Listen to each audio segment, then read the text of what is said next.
Welcome to today's special coverage of the January 6th select public hearings. We have a special hearing for you today. It was announced yesterday, very abruptly, that there would be a hearing today. We didn't think that we would actually have one of these hearings until sometime in July.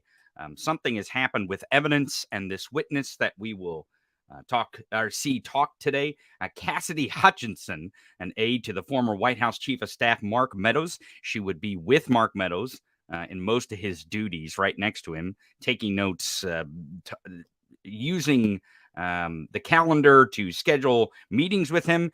And for some reason, we see new evidence as one of the reasons why the January 6th Select Committee has chosen to give us this urgent hearing that we were going to see today. A lot of speculation about that. Some have said that Cassidy Hutchinson has changed attorneys, switched attorneys, also has testified again to the Select Committee within the last 10 days. Some of the reports coming out about that. Also that there is threats on her, and we're going to get to the bottom of this with our commentary today. So welcome. My name is Tony Michaels. I am the host here of today's special hearing of the January 6th Select Committee. Today is going to be a bombshell, I think. I want to bring in my first guest to talk about switching lawyers and why this all seems important, or why it should seem important. Let me go to Michael Popok, one of the hosts of Legal AF. Michael, how are you today? I'm doing great, Tony. How are you doing? Oh, I'm doing fantastic. Tell me what you think about this situation where she has switched attorneys. Do you think that makes a big difference where she switched attorneys in the last few weeks?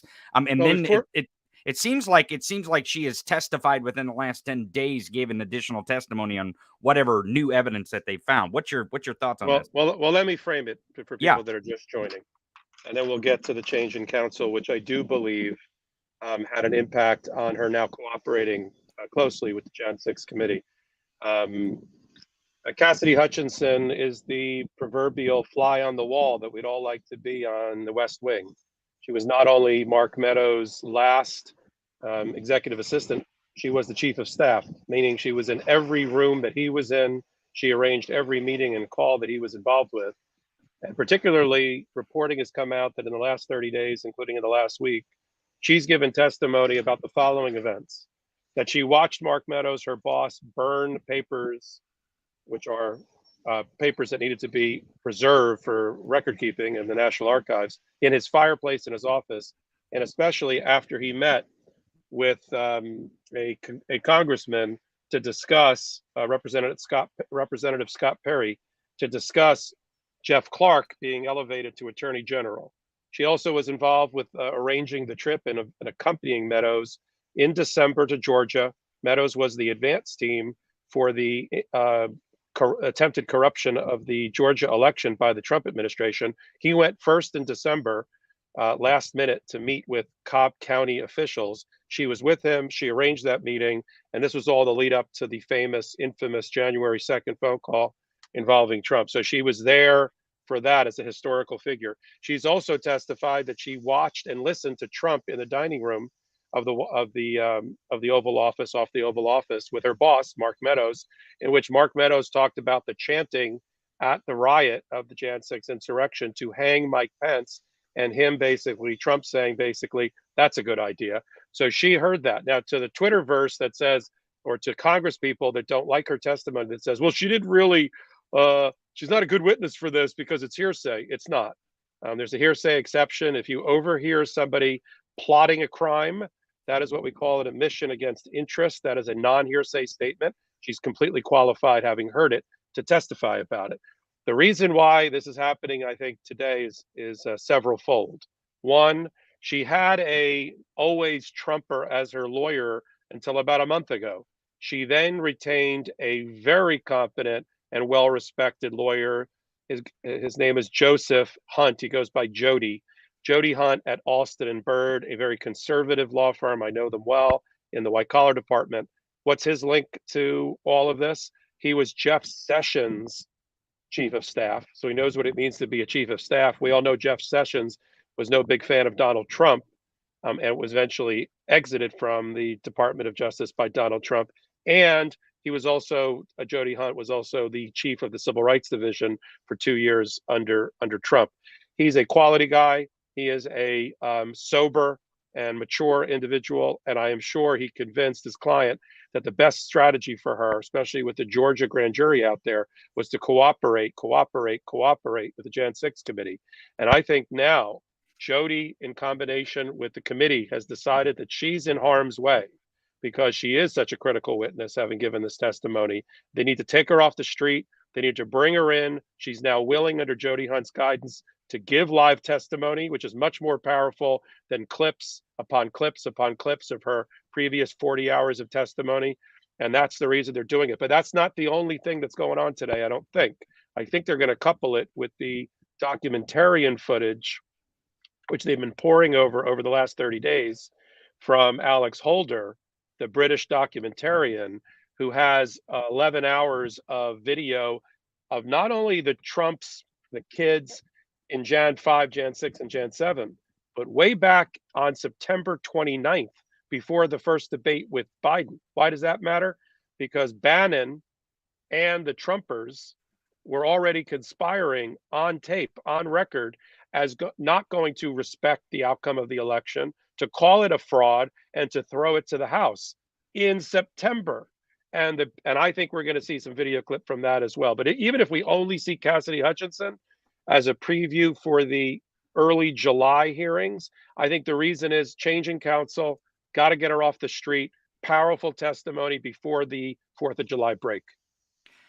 I tend to agree about the footage part. Now, I'm not sure exactly if we'll see footage today, but some of the clips that we have, been released out there in the space, one with Trump, one with Pence, one with Ivanka Trump, it seems that maybe they will use her to corroborate what is happening inside that footage that we may view today, as sidebars. Like, was this happening here? Was this happening here? We see this here. So she is supposedly a very close aide to Mark Meadows. So she would be standing with him in proximity of him and Donald Trump. The number one aide. She was right. Chief of Staff and his right hand. Right. So when these conversations are happening in the room with Donald Trump and Mark Meadows about the election, she is right there with them, listening to their every word. And as we know in politics in Washington and really any state house, the aides sometimes know more than the actual official themselves, just because they see all the background stuff, not just the foreground with the official or the elected official or appointed official. They know more. To your point, John Dean, he of White House fame and infamy, who went to jail as White House counsel, but has now rehabilitated himself as a political commentator. He made the good point on his Twitter feed yesterday that said the only time there was an emergency hearing, a surprise witness at Watergate, was to have one of the aides come forward with the bombshell that Nixon was recording audio 24/7 in the White House. We all know that now, but there was actually a witness who came forward in an emergency hearing just like that to talk about it. I think that potentially Cassidy Hutchinson could be just as powerful, especially if it's combined with the secret footage of the documentarian that no one's ever seen before. I think that's a good analysis of where they're going with this. Also, I think the reason why this is so urgent is because there's been reports that there are a lot of threats on her life. There seems to be even more security today at some of these hearings. I guess that's some of the reports that there's even heavier security now because of this witness. And I don't believe it's because of her. It's because of what she knows and what she can testify to is what they're terrified of. And I think that's why the security is ramped up. I think that's why they wanted to rush her to get her testimony before she changes her mind or someone else were to change her mind. Do you think witness tampering is going to come into this at all?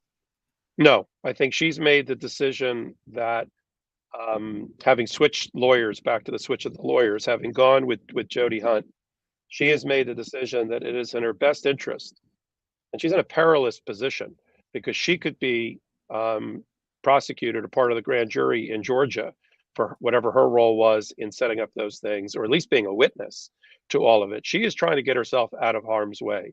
I don't believe that she's succumbing to Trump acolytes calling her, tweeting against her. But there are crazies that are on the fringes of the right wing that I'm sure, having learned, because it's been public in the last last month, that she's given at least 4 depositions, and there have been clips already released by the Jan 6 committee. So anybody like the Midas Mighty that are following this thing closely on the right wing know that she, in their view, stepped out of bounds and is going against, their cult leader, Donald Trump. So I'm sure she has gotten a fair amount of terrible, terrible, sexually violent things in addition sent to her that have concerned her. I think that's only going to make her more courageous to step forward and do the right thing and say what she saw. She's a witness.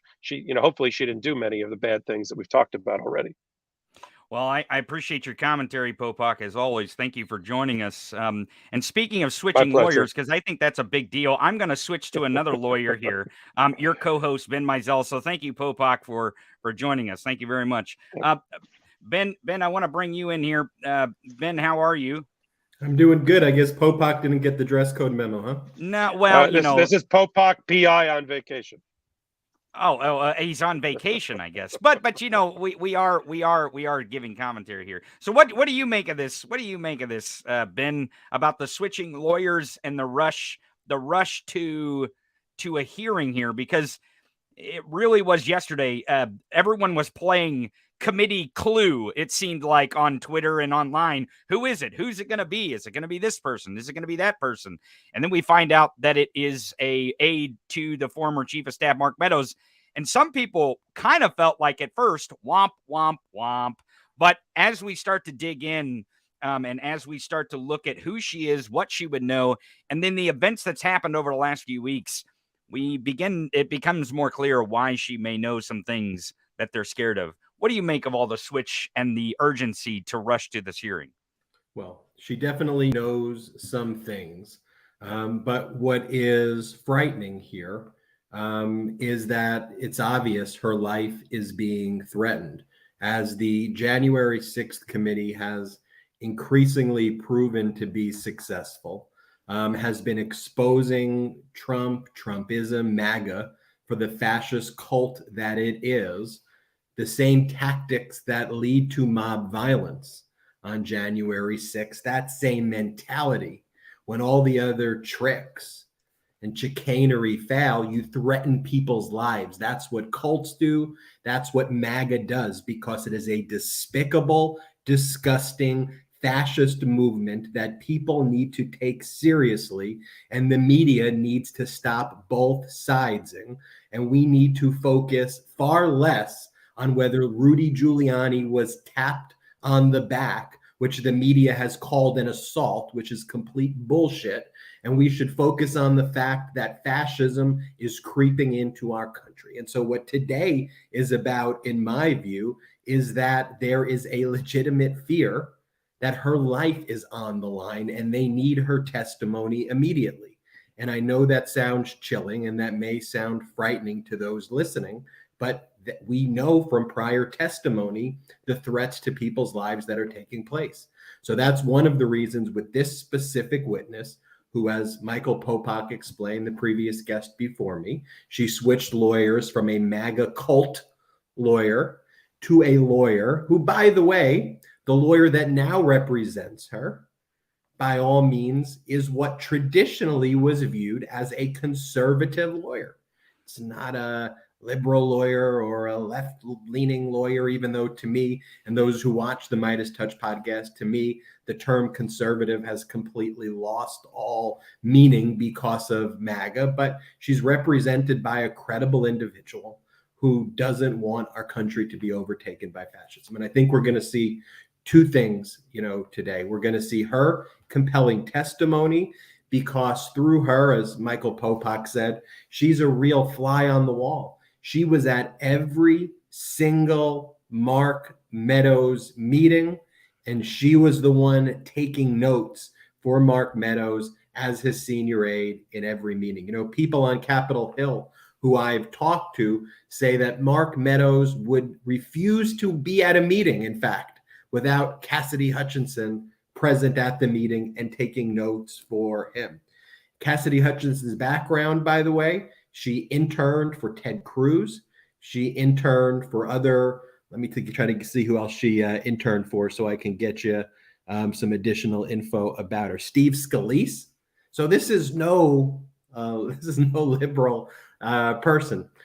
So her testimony is going to be incredibly credible. Everyone who knows Cassidy Hutchinson, who I've spoken to, say that she worked hard, she took notes.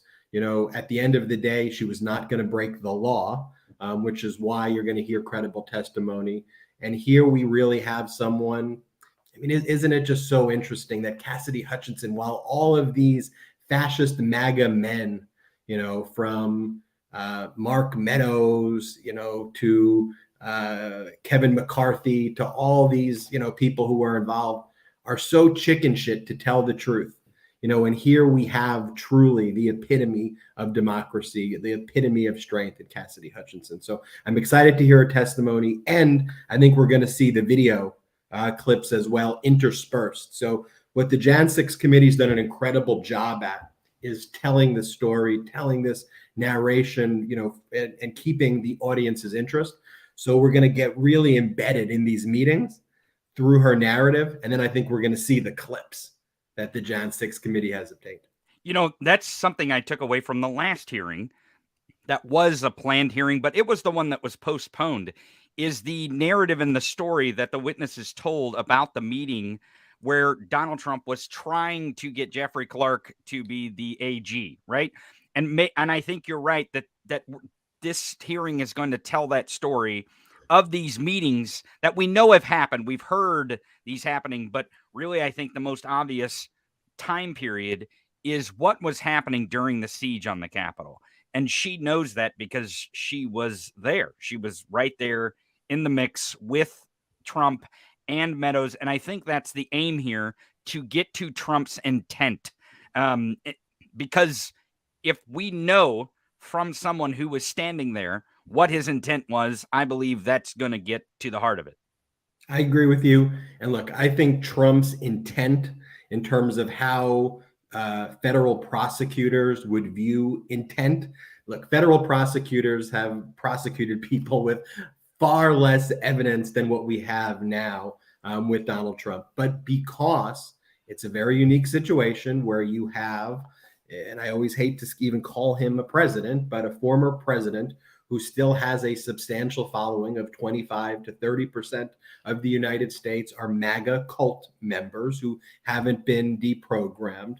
You need to have the kind of the normal standards of criminal prosecution of having beyond a reasonable doubt evidence. The standard has to be like beyond a reasonable doubt times 10, I think, is what the Jan 6 committee is trying to show Merrick Garland here, because while there shouldn't be political considerations, you know, of course, inevitably, it's a very unique situation where you have, you know, a president that's engaged in a coup in search of legal theories, as a federal district court judge in California said. So there's a very unique situation. But, you know, I think today we're going to hear some powerful bombshell testimony. I think today is going to be the most memorable day yet. Ben, I want to bring in someone who's actually worked against Trump in the courts. And she's beat him in the courts with some of his NDAs, and she's still working hard to beat him. I want to bring in Jessica Denson here. Jessica, what do you make of this? I just want to say it. This woman out front, and here we are. We had women that testified before, but not a woman inside the circle of Trump yet. This is the first woman inside the circle of Trump, and it appears that she's going to drop bombs on Trump and the truth, really. What do you make of her testimony and the urgency, having know how the Trump circle kind of works? Yeah, I'm going to get back to your answer, and I want to pick up on two threads that Ben mentioned. The first is obviously what we left off with last week were these very powerful hearings. And then that momentum, as we all know, got truncated by this horrific news from the Supreme Court.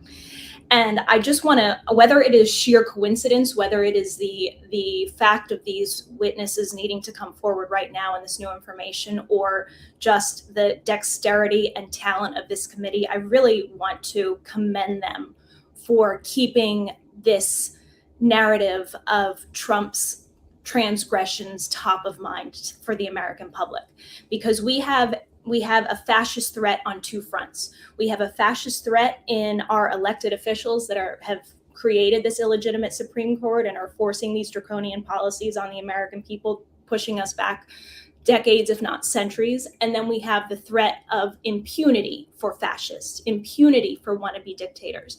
And neither one of them is any less threatening to our future as a free people. So I am so grateful to be here with you today talking about this January 6th committee in what was supposed to be a break, what is presumably a holiday or the beginning of a holiday for many. I'm so grateful that we are focused again on this urgent threat to our future as a free world. On that thread of women, I think it's another beautiful coincidence. I mean, here we are again. Just last week, we had these two extraordinary, brave women coming forward, sharing their very personal experiences, real experiences of being threatened by this fascism, threatened by these lies and this terrorism of this former president, followed up by this assault on women's rights, assault on women's autonomy, on women's very identity as a human being and not as some property for man in society. And then we come forward into this week with, as you said, Tony, the first woman in this Trump orbit, to come forward for a live in-person testimony. And I do not think that is a coincidence.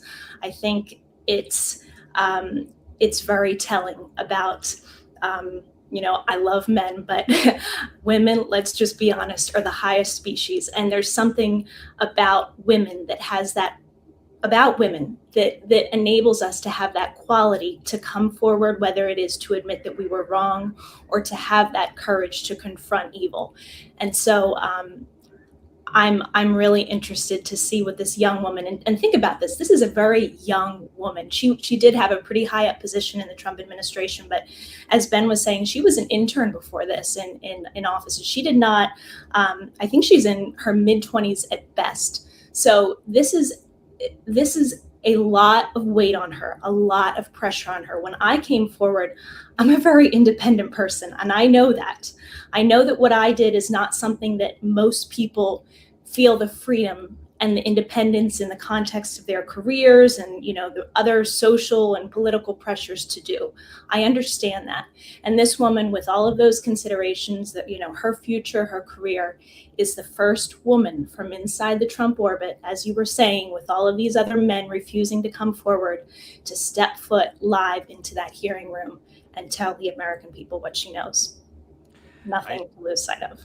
I think you're absolutely correct. And the thing I think you're correct about is that women are way better than men. That's what I think that's the part you're absolutely correct about. Ben, what do you make of this being the very first? And I know it seems like it may be obvious, but I think it's important that this is the very first woman inside the Trump orbit, because we saw the election worker and her mother and the testimony about the grandmother in those women's testimony in front of the select committee, but they weren't inside the Trump orbit. They were the victim of the people inside the Trump orbit. But now we see the first woman stepping forward in the hearing and being questioned and giving her testimony.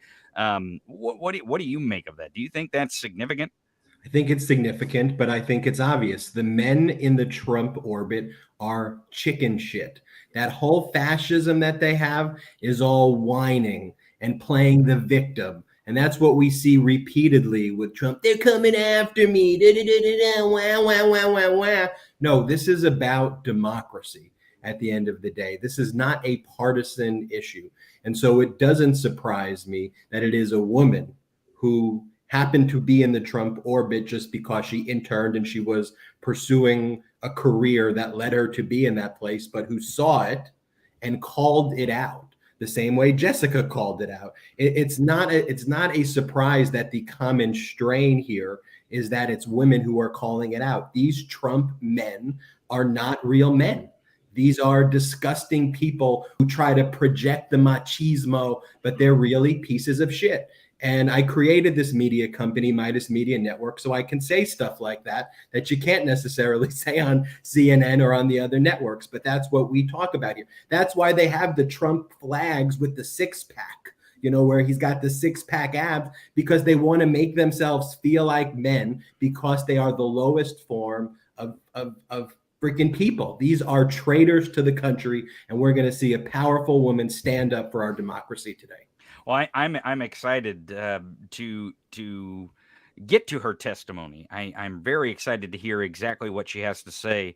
But I think more than anything, she's going to be very believable. Jessica, you've watched as some of her testimony in tapes behind closed doors has been played in some of these hearings already. I think she's very believable. She's very authentic. You see her sitting on the couch in some of those clips, and she's just like last week when she was talking about the pardons. She was going on, and the best part is her authenticity towards Marjorie Taylor Greene. Like, no, I didn't really want to talk to her much anyways. I think she's going to come off as authentic, just seeing what we've noticed in the clips. What's your take on if she's going to? I think most women do come off as authentic. But what do you think will be the antithesis? Yeah. I mean, from my very limited read, I do not know her. She seems like, I think the most obvious thing about Cassidy Hutchinson is you're going to be able to tell she has no agenda. She is just as we were describing her. She is the one who was in the room. It's going to be just a very direct testimony that is unfiltered and untainted. And yeah, I think that's what we can expect. Awesome. Well, thank you both. Thank you, Ben, for sticking around with Jessica. And Jessica, thank you for joining us and giving us the insight, not just from a woman's perspective, but from a perspective that has fought the Trump orbit. And is it just me, or did Ben get some color in Texas? He must have. He must have been out there walking them streets, knocking on doors. Gave him some sun there. Do you have a response, Ben? Do you have a rebuttal? I want to say this. Yeah, I did get some color, but see, that's one of the benefits that you get. To all the people watching this right now, you gotta walk the walk as well, in addition to talk the talk. I flew down to Dallas. I was knocking on doors for Beto, and I encourage everybody to get involved, whether it's writing postcards, knocking on doors, spreading the Midas Touch videos, and everybody make sure you're subscribed to the Midas Touch YouTube channel now. We're the fastest growing independent media company in the world, and we're unapologetically pro-democracy. So subscribe now and make sure you get out there and get out the message to all your friends and family. Also, I can't forget your brother Jordy is making me do a commercial here for the 10% off the Convict 45 enamel pens, union made in the USA. Go to store.midastouch.com, promo code Justice. Jordy only has a few of these things left over there, so get them while supplies last. Just go to store.midastouch.com, use the promo code Justice for 10% off all merch. Go over there and get a Convict 45 or Convict 45, whichever way you look at it. Grab your union-made enamel pen. Thank you, Jessica, and thank you, Ben, for joining us. Speaking of Texas, I'm going to go to Texas Paul here. We got Texas Paul on the line. I think he's ready here. He was having a little bit of audio issues earlier, but I think he's good now. Texas Paul, how are you? I'm doing great. How do I sound? Oh, you sound fantastic. It's great to see you. I know Ben was just talking about your home state and Beto and getting out and working hard to knock the doors. You were at some of these events. If people go to some of these pictures that the Midas Mighty have been posting, I can see the cowboy hat in several of them. So let's first start off. I want to say thank you to the Midas Mighty, and thank you to you for showing up and getting out there and participating. Just as Ben said, it's very important that we participate in our democracy, not just talk about it. So those are the most wonderful people. I got to spend 3-4 hours with them after they had been out block walking all day, and I was driving, trying to get there. I live, Texas. Everything's hours away from everything. And they had been out block walking all day in 100-degree heat, and got together and were the liveliest, most wonderful people. I got to meet some of the best people. I swear to God, it was more fun than a barrel of monkeys, man. I'm telling you, it really was. I mean, and you talk about dedicated and fired up and ready to go. I mean, everybody was just like there was no working for conversation, man. They were just chatterboxes, we're doing this and we're doing that, and the next event is on this day. And then, oh my gosh, all the pictures they were posting, I think they said they knocked on like 1,100 doors and they wrote 200 letters. I mean, that's a lot of people to touch. And if everyone does their part out there and really uses their talent, I think we can really touch as many people as possible and engage in our democracy. Speaking of engaging in our democracy, Paul, I think that's what we're going to see today from this witness. She's engaging in her democracy. She saw what was happening. She knows exactly what was said about our democracy and how these people were trying to tear it down. And I think today we're going to hear her really torch these folks. Give it to us in your words, though. I know everyone loves the Texas Paul touch here. Tell us what you think this witness is going to do to these Mogladites today. Well, first I'm going to start with Mark Meadows. Mark Meadows is the biggest piece of shit there is on the planet. Hillary Clinton sat under oath for 11 hours, answered every question. Mark Meadows is throwing Cassidy Hutchinson under the bus. I mean, just throwing her right under the bus. He knows damn well what MAGA is going to do to her. He knows that she has been loyal. She has been straight up MAGA. I mean, look at that. She worked for Ted Cruz. This is not a left-winger here, folks. This is somebody that grew up in the conservative movement, was her dream to work in this White House, and they are throwing her under the bus because they are weakling, sorry pieces of garbage, and there's just no other way to put it. She's going to sit there under oath. She's got a good lawyer. She's going to tell everything that happened, and Mark Meadows could have done this. Mark Meadows could have spared her this 100%. She would have not had the death threats. Her family wouldn't have to put up the death threats. I mean, they're going to make her life living hell because Mark Meadows is the biggest. I won't use the P word because the ladies get mad at me, but you know exactly what I'm thinking. Well, I think the word that they used that Trump called Pence was wimp. I think that's what you're getting. Yeah, we'll go with wimp. We'll go with wimp. Okay. Wimp. Not strong enough, but we'll go with it. Right. I appreciate the strong language. I like to use strong language, and I think we are going to see today her testify to the strong language of these morons in this room during the siege on the Capitol of what their language was. We already know that there's reports of her witnessing Trump cheering, that they were talking about hanging. And I'm talking about the army of morons that he, sent to our Capitol to take away our democracy. I believe that you're going to see her describe in a lot of words exactly how the president of the United States was cheering, that his supporters were chanting "Hang Mike Pence" in that moment, because he was terrified that Mike Pence wouldn't do what he wanted him to do, which he knew was illegal. Everyone knew was illegal.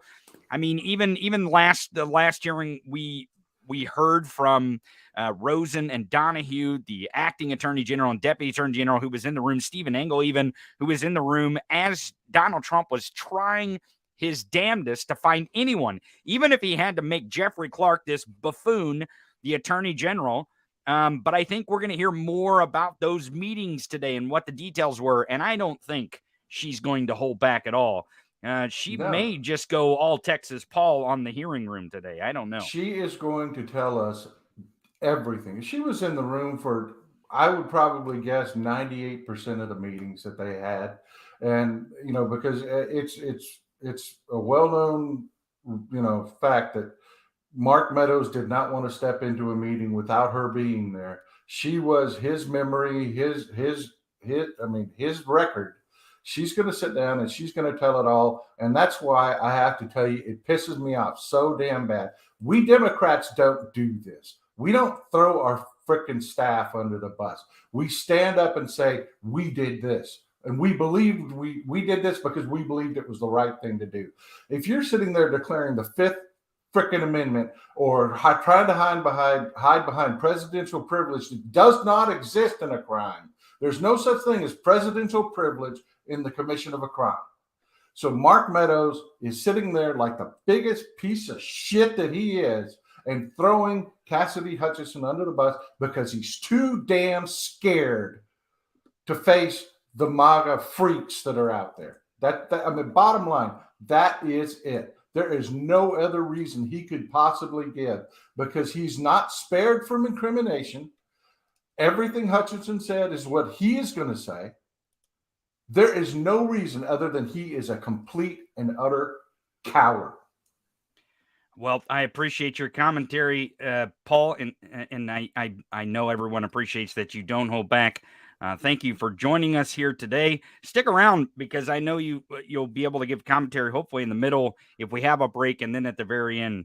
Now, thank you, Texas Paul. Yes. Can I add one thing? Yes, go ahead. The Midas Mighty down in that gathering, it came out that the Midas Mighty down here in Texas have knocked on any door on more doors for Beto than any other organization out there. They have knocked on more doors than anyone else.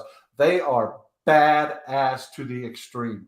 And I tell you what, Tony, yes, we're not that far. You need to come down and party with these people. Oh, okay. They are fun people, man. I'm telling you, all day long out in 100-degree heat, they got together, and man, we were.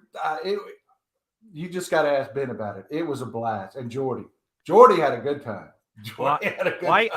I appreciate everyone down there in Texas working hard to save our democracy. I want to go to another Midas Mighty. Thank you, Paul, for joining us. I want to go to another Midas Mighty favorite, Karen Agnipolo from Legal AF. Karen, how are you today? Let's see. There we go. Hey, Karen, how are you? Hi, I'm good. How are you? I'm doing fantastic. What do you make of this witness and all the drama that has led up to this in the last 16 hours, 18 hours or so? I think, because I think we even were texting back and forth, like, who is this person? Who is this witness going to be? Then we've, again, like I told Ben earlier, we found out it kind of felt underwhelming at first, but then once you dive into it and you get into who she is, what she knows, and then the circumstances over the last few weeks, from a prosecutor standpoint, because that's really what I want to get from you from a prosecutor standpoint. What do you think this means? I mean, is this significant that she's coming forward and the committee is rushing to hear her testimony in public? Yeah. So, I can't help but I can't help but have the song from Hamilton. Do you ever see Hamilton, the Broadway show? I have. Okay, well, I can't get the song out of my head. She was in the room where it happened, because boy, was she in the room where it happened. And that is sort of who she is. Michael Popak said it perfectly. She's the proverbial fly on the wall. And so what was very interesting about this emergency surprise hearing, whatever you want to call it, is, I think there's still going to be a lot of surprises because don't forget, she has testified already on 4 depositions. So it's not like she hasn't been before the committee, and it's not like we haven't heard from her from the committee. So what's new? What's the emergency? What's the surprise? What is she going to come up with that she hasn't come up with before or said before? That's what I think is going to be very interesting about today's hearing. It can't just be, live testimony is more powerful than taped testimony, because again, they would have known that already and planned for that already. There's something has happened, and it could be that she's had threats. That's one possibility. And so she wants to get her statement out there now. It also could be that she sees the writing on the wall, which is, the Department of Justice, I think, is doing, is clearly doing an investigation, and this sort of circle is tightening. Right. We saw the warrant being served on John Eastman in that video. And we obviously heard about it in his filing that he that he filed. We wouldn't have known about this, about John Eastman, for example, had he not brought it to our attention, because law enforcement didn't say anything about it. So for all we know, law enforcement is circling in on Mark Meadows or Cassidy Hutchinson, or we just don't know. And it's very clear to me that the Department of Justice is watching these hearings and ramping up their investigation based on partly things that are coming out at the hearing, because they're not waiting. They are serving subpoenas. They are serving warrants. The Eastman was a warrant, and I just found that very interesting, because in a lot of white collar investigations, what the FBI and the Department of Justice will sometimes do is allow people to they could have subpoenaed his phone, right, and they could have let him turn it over. But no, they did the surprise. We're going to show up with a warrant and put your hands on top of your head and take your phone because we're worried that you're going to destroy information. And again, that means to me, they are intensely investigating this case, and it's heating up. And so I think that's what's coming, what this is related to. I think that the circle of prosecution is tightening around the Trump inner circle. And she has information, and she doesn't want to go to prison. I mean, I think, is a true believer and was a true believer, but not to the point of going to prison on their behalf. And I think that's where it's heading. So let me ask you real quick with one more question to that aim is, do you think that possibly Cassidy Hutchinson thinks, hey, maybe I have, or this new attorney has said, hey, you might have some criminal liability here if you are not, and maybe protecting herself in a way of saying, hey, I cooperated to the fullest extent if she would ever see that criminal liability in a court somewhere. Do you think that's part of it, or do you just think that she doesn't want anything to do with a criminal prosecution at all? Rather, she's the target or a witness. I mean, obviously she's going to be a witness here, but what do you say to that? Look, nobody wants to be part of a criminal prosecution. Nobody wants to be a witness and be cross-examined and go through that, whether you like, whether you like the person or dislike the person. It's not a fun experience. I'm sure she doesn't want to, but the criminal justice system doesn't work that way. If you have evidence in a case and they know you have evidence in a case, you have no choice but to testify. Of course, you can take the fifth, but that's sort of, that's neither here nor there. I think she potentially, well, for sure, we know she's a witness, right? For sure. She saw people burning documents, the whole, hang Mike Pence and Trump saying that's a good idea, the chanting. I mean, all of that is clearly she's a witness, right? And so she has information. Whether she could potentially be prosecuted herself, I don't know, and that'll be interesting to see. But like I said, I'm just curious, what's the emergency? What's the new information that required to be called for a new hearing? Because they've heard from her at least 4 times. So something has happened from the time that she's testified to today. And it's going, and I don't know what that is. It could be that she's had a change of heart and, she has information that she was scared to give before or didn't want to give before, and now she does. It could be that the prosecution's heating up and it's gotten close to her. It could be these threats, and she's just sort of needs to get her statement out there. It could be that, she's had a complete change of heart and she suddenly wants to do the right thing. I have no idea, but something has happened between then and now. And I think that's going to be what the bombshell is that at least I'm looking forward to seeing today, because it's a pretty big deal. Well, thank you, Karen, for joining us. I appreciate it. I want to go to thank you for joining us as always. And if you can stick around, we'd love to hear if we get time in the middle or at the end, what some of your analysis of her testimony is. Thank you, Karen, for joining us. I want to bring in the politics of this all, though, because we've heard from a few attorneys here about the legal aspect. I want to bring in some folks that know about the politics, some political strategists here, David Bender, and one of my favorite political strategists. Sorry, David, Dr. Rachel Bidikofer. Thank you for joining us. Sorry, David. I love you to death, but Rachel is my favorite political strategist. She knows from. I'm leaving now. You do that, and by the I way, think he wins the hat race, though. Well, thank you for that. And Rachel, I defer to you. As I understand it, this witness was one of your students. Is that right? Yeah. And you know what's sad is I'm really bad with names, so it never registered to me. I follow the day-to-day on the investigation, and so I knew that I had read, a witness, Cassidy Hutchinson, had changed her legal team away and divested her legal representation away from the Trump world. And but then it was when we had the last hearing and they showed the video, and I looked at the screen and I was like, oh, that's my student. And that was crashing back. I mean, it's such an unfortunate thing because this kid she's very bright. She was in my quant class. And, she was obviously well connected because she told me she was graduating and going to work in Steve Scalise's office, which is, of course, at that he's in the Republican leadership. So it's a very prestigious posting for a fresh out of college student. So generally speaking, when my better connected students are going off into Trump world, I always gave them sage advice, which was, don't commit any crimes. let's just for information, and I think people didn't know, I didn't know, this was you were teaching Christopher Newport University in Virginia, and this is where she graduated, and she's still very young. This is 2018.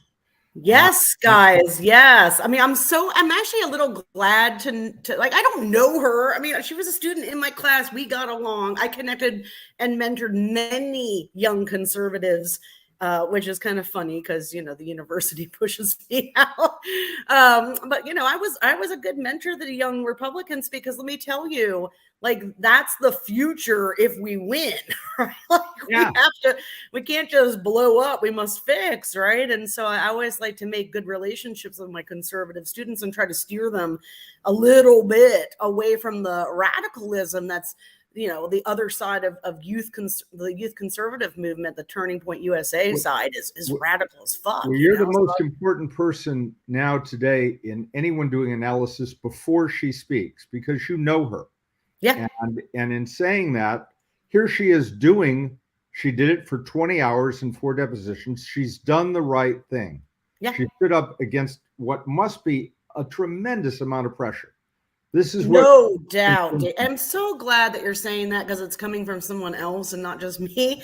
I want people to understand put yourself in the shoes of a kid fresh out of college, right? Exactly. You're 22, 23 years old. You're on this promotion locomotive too, because the Trump world was weird like that. I mean, because nobody wanted to go to jail. So you could move that ladder up really fucking quick, and she stayed longer than most. I mean, because Mark Meadows was there for longer than 5 minutes, she was his right hand. Yeah. For a relatively long period of time in Trump world, which is more than a week. You guys all saw her character. I don't have to actually attest to her character because I think everyone saw it in that deposition they aired last time when they asked her about Marjorie Taylor Greene, and the look on her face was like, "Yeah, I don't talk to Marjorie. I don't talk to her." exactly right. But we didn't know until late last night. And they did do a close hold. And I think one can reasonably assess that the close hold is not only because of what she's going to say, but because the pressure on her, if this was 2 weeks from now, would be tremendous not to do it. And they'd start savaging her reputation. Yes. Saying that she, all of the things that one can say to marginalize a witness and particularly a young woman, believe me, they would do it. And so getting her out there quickly makes a lot of sense. They had to bring members of Congress back from recess. I mean, Adam Schiff flying cross country, Liz Cheney flying cross country. There's a reason they did this quickly. They didn't want to use this moment. Yeah, there's it's got to be good.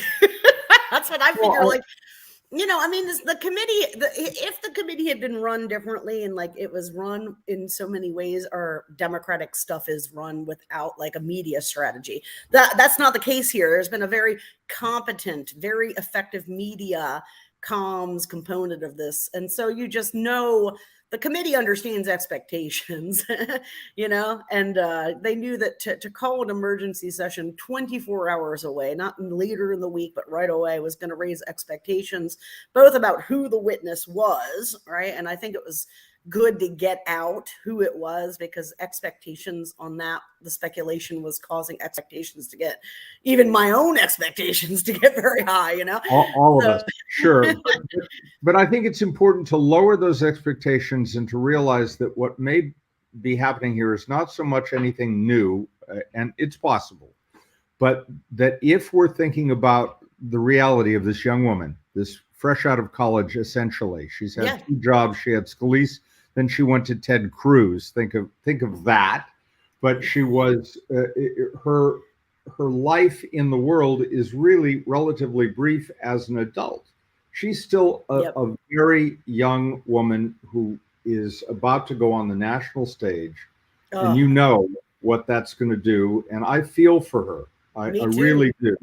It concerns me greatly, and I think the committee understood. There must have been negotiations. Tell me, Rachel, Tony, if you heard what I heard in the voice off camera when she's doing the deposition. It's a woman talking. I think it's Liz Cheney asking her those questions. I felt the same way. Yes, I think it was Liz Cheney off when they're talking about the pardons and she's sitting on the couch. It sounded like Darth Vader Jr. I mean, Liz Cheney to me, like I call her Darth Vader Jr. But I do believe that it was Liz Cheney. I think that's very important, and I think that was sending signals, because let's talk about the politics of this, of what could be the political ramifications of today, because we watched, and Rachel, you can confirm or deny this for me, but the generic ballot is moving, and it seems like it's moving in the correct direction for democracy here. It is a slight movement, and it's slow, but it seems like people are finally picking up on what has happened, what these people tried to do to our democracy, and why it's so important. It's so important to engage and know exactly the facts and act on those facts. Tell us about the politics. I'll start with Rachel. Tell me about the politics of this and what it means today in the political body of the country. I mean, we're really a tale of two cities here. We're in a world that's well known, where fundamentals, in-party and out-party fundamentals, predict election outcomes. And when you couple them with shit economic indicators like recession and inflation, high gas, it's not good, right? But we've got these two intervening variables. I mean, it takes something titanic to be an intervening variable. The court curtailing Roe would not have been good enough. It would take a full evisceration. And that's why I know Mitch McConnell's like, damn, wish we would have caught that car next year, not this year, right? So, we're really talking about, we don't know. And we want to see data. You referred to the generic ballot. We don't know if that's moving yet. We think we might see movement, but we don't actually know. We won't know until we look at the aggregated generics in a few days. We should start to see the movement, though. Rachel, let me stop you. Did you see a Marist poll that came out? No. A generic poll? I saw it yesterday, and I'd like to see it. It was sent to me, and I want to see if it's accurate. It was a Marist NBC poll that showed the generic flipping 12 points in terms of a Democratic advantage now of 7, and having been down 5 in the last Marist poll head to head. I'm definitely, I don't love Marist either, but still. Well, no, I mean, it's not even that. I mean, it's like, I don't love any single indicator, you know what I mean? Like, so right. So we'll know. I mean, we're going to know, guys. And I know we want to know now because we're Americans and we're used to knowing shit before it happens, right? But the fact is we can't know until the data gets fielded and collected and comes from what you're seeing right now are going to be the online panels, the larger panel studies are going to start to come out. And we need to give it a week and we'll have a better sense of the data. But I try not to look at any one indicator like that, especially for something we're talking about. The generic ballot, to put this frame of reference, we started in the fall talking and bitching about internal party fighting, about Build Back Better and sausage making. It was just a shitty media environment. And then it switched to Ukraine and then the Jan 6 shit. And the generic ballot has never moved through any of it. Nothing until this Roe thing. If it does move, it's predominantly coming from Roe. Exactly. That doesn't mean that the Jan 6 shit isn't important. It is, because it's going to give us the ability to take these top line, like, you know, the whole contextual story and give it a compelling, you know, narration to the voting electorate using this material. But at the end of the day, well, if we're going to see stuff, it's going to be because of Roe. Tell me if you agree with this. And Tony and I have been talking about this offline a good bit. On Friday, it occurred to me that we finally have proof of what Donald Trump did, not just through January 6th and trying to overthrow the Constitution. He is undermining the Constitution with 3 appointments to the Supreme Court. That's his legacy.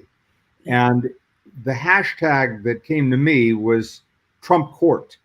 That's what it is now. And people like Lawrence Tribe and Norm Eisen and others have been putting that forward in the world. But tell me if you agree, Rachel, that connecting up the anger that people feel about this court, and not only what it's done, but what it said it's going to do, with all the other cases on the docket 23, 24, 22, 23 next year. Isn't Trump Court the essence of focusing people's anger on this man, not just for January 6th, but for what he is doing to the Constitution and the country? Yeah, I mean, it can be. What you'd have to check around, like do some testing on that. I mean, here's my problem with Trump instead of Republican is, like, they don't, what we want to be doing is they want to be branding the whole party as Trump. So the problem when you rely exclusively on a past president as your brander, you're giving up some of that power. And where their power is the most significant against us is that broad brush, right? It's all of us.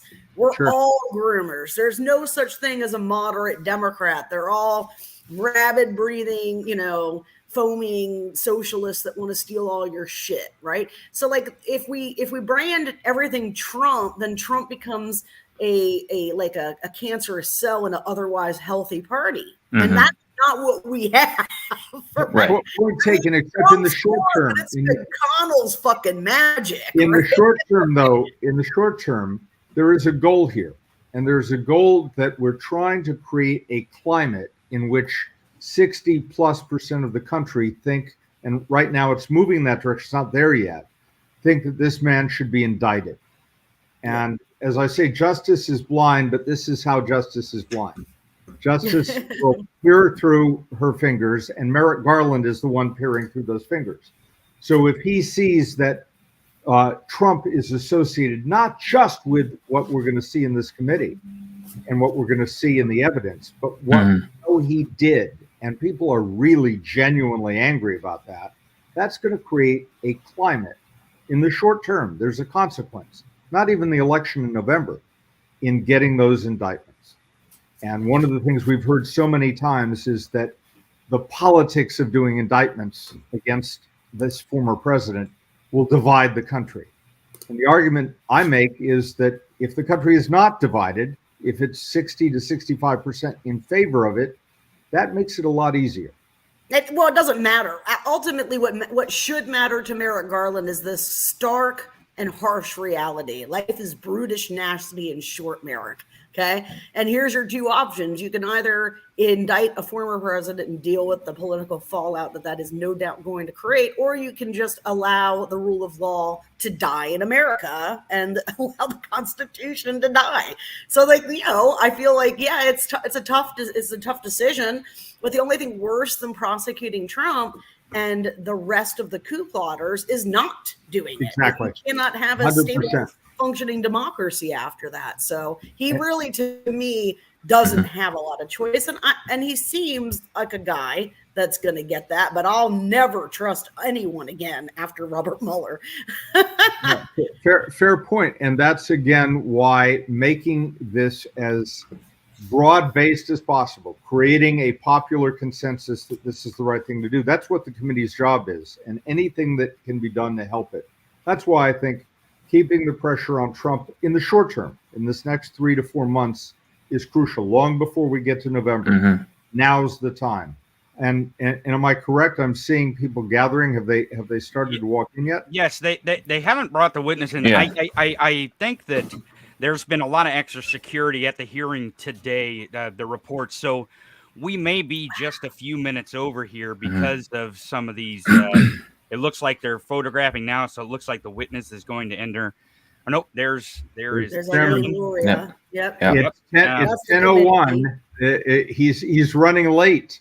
We'll be able to hear the audio the whole time on this thing, right? Absolutely. Yeah. All right, otherwise I'm out of here, man. No. This is a must-see motherfucking TV right here, boys. We will be able to Well, hear I think the audio. the other Rachel brought it up earlier is like younger people who are getting. Well, they're going to speak. I'll bring it up later.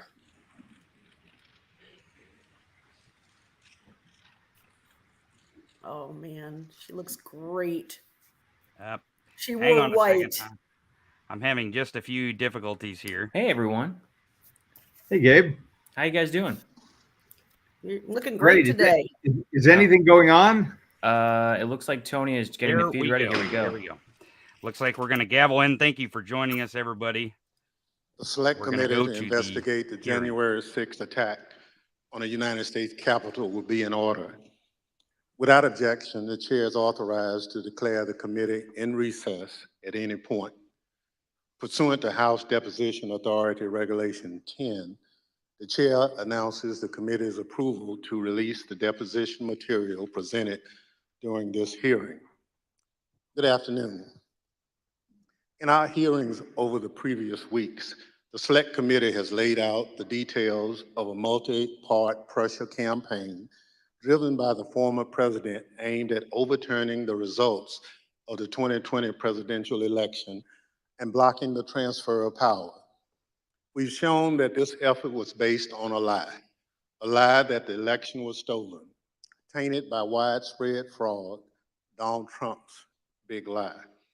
In the weeks ahead, the committee will hold additional hearings about how Donald Trump summoned a mob of his supporters to Washington, spurred them to march on the Capitol, and failed to take meaningful action to quell the violence as it was unfolding on January 6th.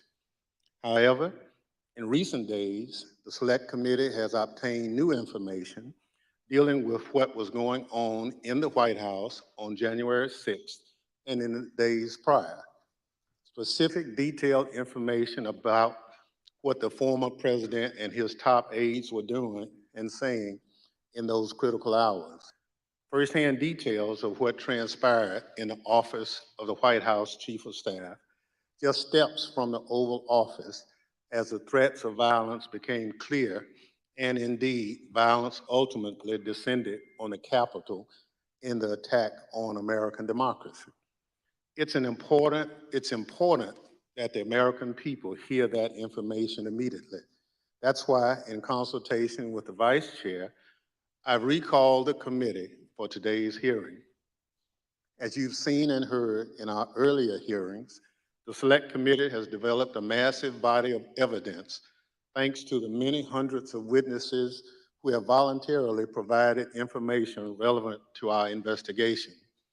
It hasn't always been easy to get that information because the same people who drove the former president's pressure campaign to overturn the election are now trying to cover up the truth about January 6th. But thanks to the courage of certain individuals, the truth won't be buried. The American people won't be left in the dark. Our witness today, Ms. Cassidy Hutchinson, has embodied that courage. I won't get into a lot of detail about Ms. Hutchinson's testimony will show. I'll allow her words to speak for themselves. And I hope everyone at home will listen very closely. First, I'll recognize our distinguished Vice Chair, Ms. Cheney of Wyoming, or any opening statements she'd care to offer. Thank you very much, Mr. Chairman. In our first 5 hearings, the committee has heard from a significant number of Republicans, including former Trump administration Justice Department officials, Trump campaign officials, several members of President Trump's White House staff, a prominent conservative judge, and several others. Today's witness, Ms. Cassidy Hutchinson, is another Republican and another former member of President Trump's White House staff. Certain of us in the House of Representatives recall that Ms. Hutchinson once worked for House Republican Whip Steve Scalise, but she is also a familiar face on Capitol Hill because she held a prominent role in the White House Legislative Affairs Office and later was the principal aide to President Trump's Chief of Staff, Mark Meadows. Ms. Hutchinson has spent considerable time up here on Capitol Hill representing the Trump administration, and we welcome her back. Up until now, our hearings have each been organized to address specific elements of President Trump's plan to overturn the 2020 election. Today, we are departing somewhat from that model because Ms. Hutchinson's testimony touches on several important and cross-cutting topics that are relevant to each of our future hearings. In her role working for the White House Chief of Staff, Ms. Hutchinson handled a vast number of sensitive issues. She worked in the West Wing, several steps down the hall from the Oval Office. Ms. Hutchinson spoke daily with members of Congress, with high-ranking officials in the administration, with senior White House staff, including Mr. Meadows, with White House counsel, lawyers, and with Mr. Tony Ornato, who served as the White House Deputy Chief of Staff. She also worked on a daily basis with members of the Secret Service who were posted in the White House. In short, Ms. Hutchinson was in a position to know a great deal about the happenings in the Trump White House. Ms. Hutchinson has already sat for 4 videotaped interviews with committee investigators, and we thank her very much for her cooperation and for her courage. We will cover certain, but not all, relevant topics within Ms. Hutchinson's knowledge today. Again, our future hearings will supply greater detail, putting the testimony today in a broader and more complete context. Today, you will hear Ms. Hutchinson relate certain firsthand observations of President Trump's conduct on January 6th. You will also hear new information regarding the actions and statements of Mr. Trump's senior advisors that day, including his Chief of Staff, Mark Meadows, and his White House counsel. And we will begin to examine evidence bearing on what President Trump and members of the White House staff knew about the prospect for violence on January 6th, even before that violence began. To best communicate the information the committee has gathered, we will follow the practice of our recent hearings, playing videotape testimony from Ms. Hutchinson and others, and also posing questions to Ms. Hutchinson live. Mr. Chairman, I yield back. Thank you very much. Our witness today is Ms. Cassidy Hutchinson, who served in the Trump administration in the White House Office of Legislative Affairs from 2019 to 2020, and as a special assistant to the president in the White House Chief of Staff's office from March 2020 through January 2021. I will now swear in our witness. The witness will please stand and raise her right hand. Do you swear or affirm under penalty of perjury that the testimony you're about to give is the truth, the whole truth, and nothing but the truth, so help you God? Thank you. You may be seated. Let the record reflect the witness answered in the affirmative. I now recognize myself for questions. Ms. Hutchinson, I'd like to start with a few questions about your background. These are some photographs we've obtained highlighting your career. These show you with members of Congress, including Steve Scalise, as well as the White House with leader Kevin McCarthy and Jim Jordan. Others show you with the President and members of Congress aboard Air Force One. Before you worked in the White House, you worked on Capitol Hill for Representative Steve Scalise, the Republican whip, and Senator Ted Cruz. And then in 2019, you moved to the White House and served there until the end of the Trump administration in 2020. When you started at the White House, you served in the Office of Legislative Affairs. We understand that you were initially hired as a staff assistant, but were soon promoted to a position of greater responsibility. Can you explain your role for the committee? When I moved over to the White House Chief of Staff's office with Mr. Meadows when he became the 4th Chief of Staff, it's difficult to describe a typical day. I was a special assistant to the president and an advisor to the Chief of Staff. The days depended on what the president was doing that day, and that's kind of how my portfolio was reflected. I had a lot of outreach with members of Congress, senior cabinet officials. I would work on policy issues with relevant internal components and members on the Hill, as well as security protocol at the White House complex for Mr. Meadows and the president. And then you received another promotion in March 2020. At that time, you became the principal aide to the new White House Chief of Staff, Mark Meadows. Is that right? That's correct, sir. What did a typical day look like for you in your work with Mr. Meadows? It varied with what was going on. We spent a lot of time on the Hill. I spent time on the Hill independently too, as I was his liaison for Capitol Hill. We did a lot of presidential travel engagements, but mostly I was there to serve what the Chief of Staff needed, and a lot of times what the Chief of Staff needed was a reflection of what the president's schedule is detailed to do that day. So is it fair to say that you spoke regularly in your position, both with members of Congress and with senior members of the Trump administration? That's correct. That's a fair assessment, sir. And would you say that in your work with Mr. Meadows, you are typically in contact with him and others in the White House throughout the day? That's correct, sir. Mr. Meadows and I were in contact almost pretty much throughout every day, consistently. Although so much of grave importance happens in the West Wing of the White House, it's quite a small building. Above me on the screen, you can see a map of the first floor of the West Wing of the White House. On the right, you can see the President's Oval Office. On the left, the Chief of Staff's office suite. Within the Chief of Staff's office suite is the heart of the West Wing, was your desk, which was between the Vice President's office, Ms. Kirshner's office, and the Oval Office. Ms. Hutchinson, is this an accurate depiction of where you were located? It's accurate. It's a lot smaller than it looks. Absolutely. Ms. Hutchinson, this is a photo that shows the short distance between your office and the President's Oval Office. And it only takes 5 to 10 seconds or so to walk down the hall from your office to the Oval Office. Is that right? That's correct. Thank you. Pursuant to the Section 5C8 of House Resolution 503, the chair recognizes the gentlewoman from Wyoming, Ms. Cheney, for questions. Thank you very much, Mr. Chairman. Mr. Chairman, we will begin today with an exchange that first provided Ms. Hutchinson a tangible sense of the ongoing planning for the events of January 6th.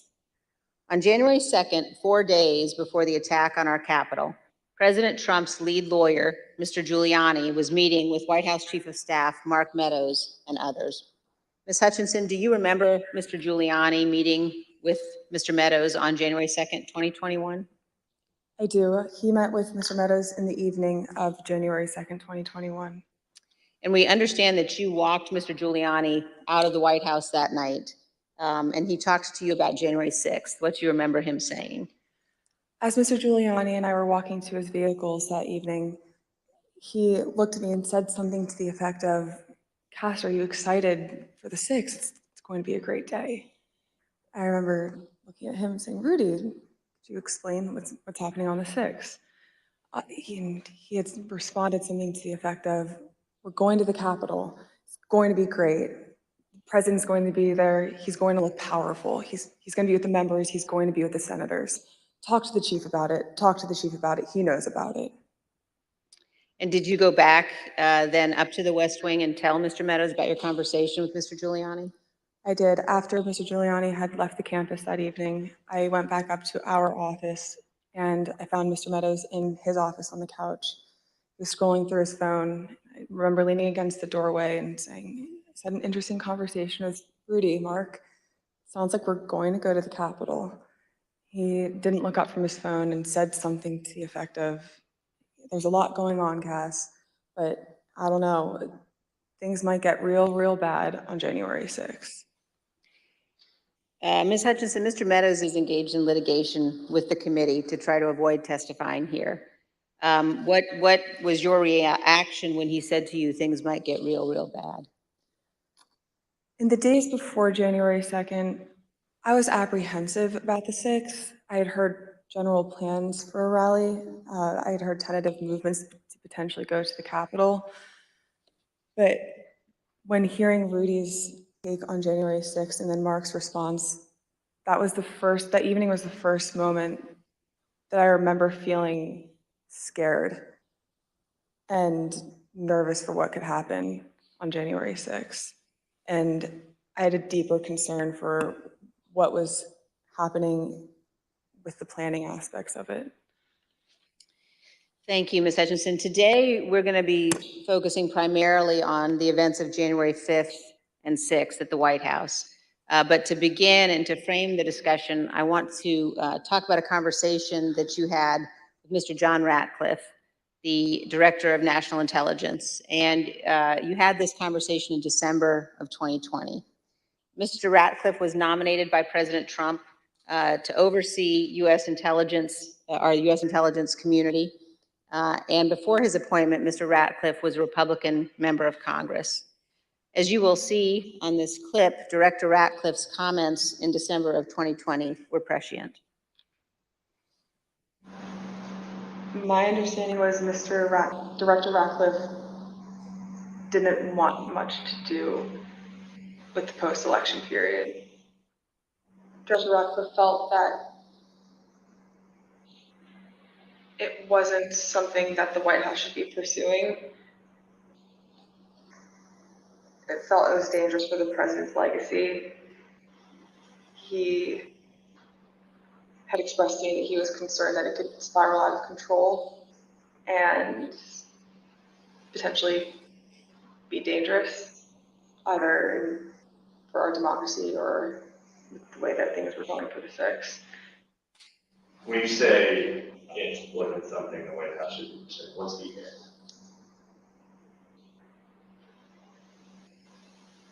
Trying to fight the results of the election, finding missing ballots, pressuring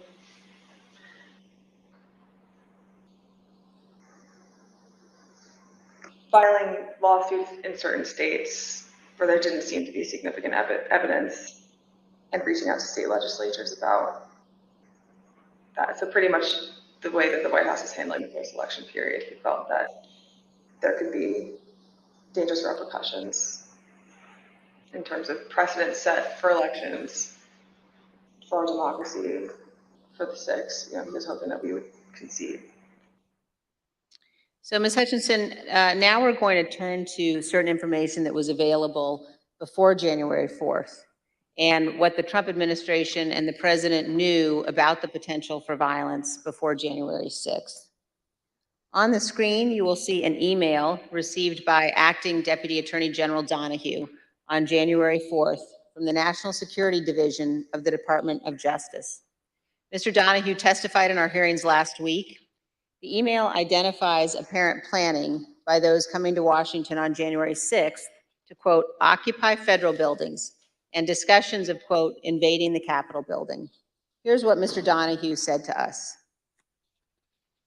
And we knew that if you have tens of thousands of very upset people showing up in Washington, D.C., that there was potential for violence. The U.S. Secret Service was looking at similar information and watching the planned demonstrations. In fact, their intelligence division sent several emails to White House personnel like Deputy Chief of Staff Tony Ornato and the head of the President's Protective Detail, Robert Engel, including certain materials listing events like those on the screen.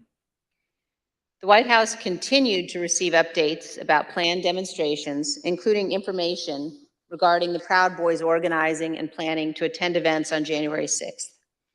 Although Ms. Hutchinson has no detailed knowledge of any planning involving the Proud Boys for January 6th, she did note this.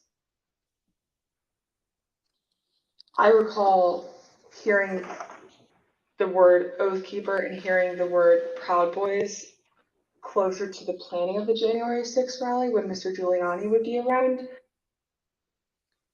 On January 3rd, the Capitol Police issued a special event assessment. In that document, the Capitol Police noted that the Proud Boys and other groups planned to be in Washington, D.C. on January 6th and indicated that, quote, unlike previous post-election protests, the targets of the pro-Trump supporters are not necessarily the counter-protesters as they were previously, but rather Congress itself is the target on the 6th.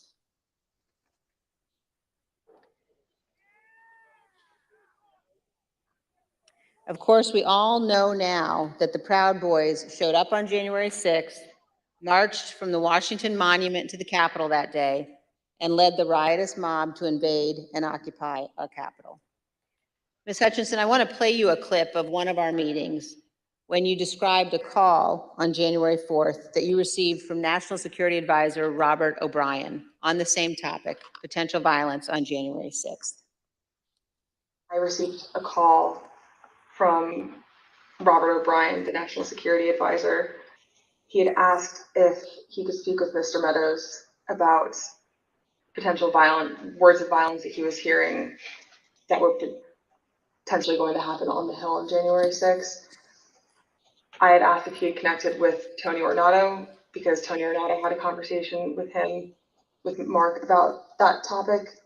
Robert had said, I'll talk to Tony, and then I don't know if Robert ever connected with Mark about the issue. Ms. Hutchinson, can you describe for us Mr. Ornato's responsibilities as Deputy Chief of Staff? The Deputy Chief of Staff position at the White House for operations is arguably one of the most important positions that somebody can hold. They're in charge of all security protocol for the campus and all presidential protectees, primarily the president and the first family, but anything that requires security for any individual that has presidential protection, so the Chief of Staff or the National Security Advisor, as well as the Vice President's team too. Tony would oversee all of that, and he was the conduit for security protocol between White House staff and the United States Secret Service. Thank you. And you also described a brief meeting between Mr. Ornato and Mr. Meadows on the potential for violence. The meeting was on January 4th. They were talking about the potential for violence on January 6th. Let's listen to a clip of that testimony. Remember, Mr. Ornato had talked to him about intelligence reports. I remember Mr. Ornato coming in and saying that we had intel reports saying that there could potentially be violence on the 6th. You also told us about reports of violence and weapons that the Secret Service were receiving on the night of January 5th and throughout the day on January 6th. Is that correct? That's correct. There are reports that police in Washington, D.C. had arrested several people with firearms or ammunition following a separate pro-Trump rally in Freedom Plaza on the evening of January 5th. Are those some of the reports that you recall hearing about? They are. Of course, the world now knows that the people who attacked the Capitol on January 6th had many different types of weapons. When a president speaks, the Secret Service typically requires those attending to pass through metal detectors, known as magnetometers, or MAGs for short. The Select Committee has learned that people who willingly entered the enclosed area for President Trump's speech were screened so they could attend the rally at the Elipse. They had weapons and other items that were confiscated: pepper spray, knives, brass knuckles, tasers, body armor, gas masks, batons, blunt weapons. And those were just from the people who chose to go through the security for the president's event on the Elipse, not the several thousand members of the crowd who refused to go through the mags and watched from the lawn near the Washington Monument. The Select Committee has learned about reports from outside the magnetometers and has obtained police radio transmissions identifying individuals with firearms, including AR-15s, near the Elipse on the morning of January 6th. Let's listen. There's an individual who's in a tree. He's gonna be a white male, about 6 feet tall, thin build, brown cowboy boots. He's got blue jeans and a blue jean jacket, and underneath the blue jean jacket, the complainant both saw a stock with AR-15. He's gonna be with a group of individuals, about 5 to 8 other individuals. 2 of the individuals in that group at the base of the tree, near the porta potties, were wearing green fatigues, green olive drab style fatigues, about 5'8", 5'9", skinny white males, brown cowboy boots. They had Glock-style pistols in their waistband. 8736 with the message that the object weapon on his right hip. After that, he's in the tree. Motor 1, make sure PPD knows they have an elevated plate in the tree south side of Constitution Avenue. Look for the "Don't Tread on Me" flag, American flag face mask, cowboy boots, weapon on the right side hip. I got 3 men walking down the street in fatigue while carrying AR-15. Copy at 14th and Independent.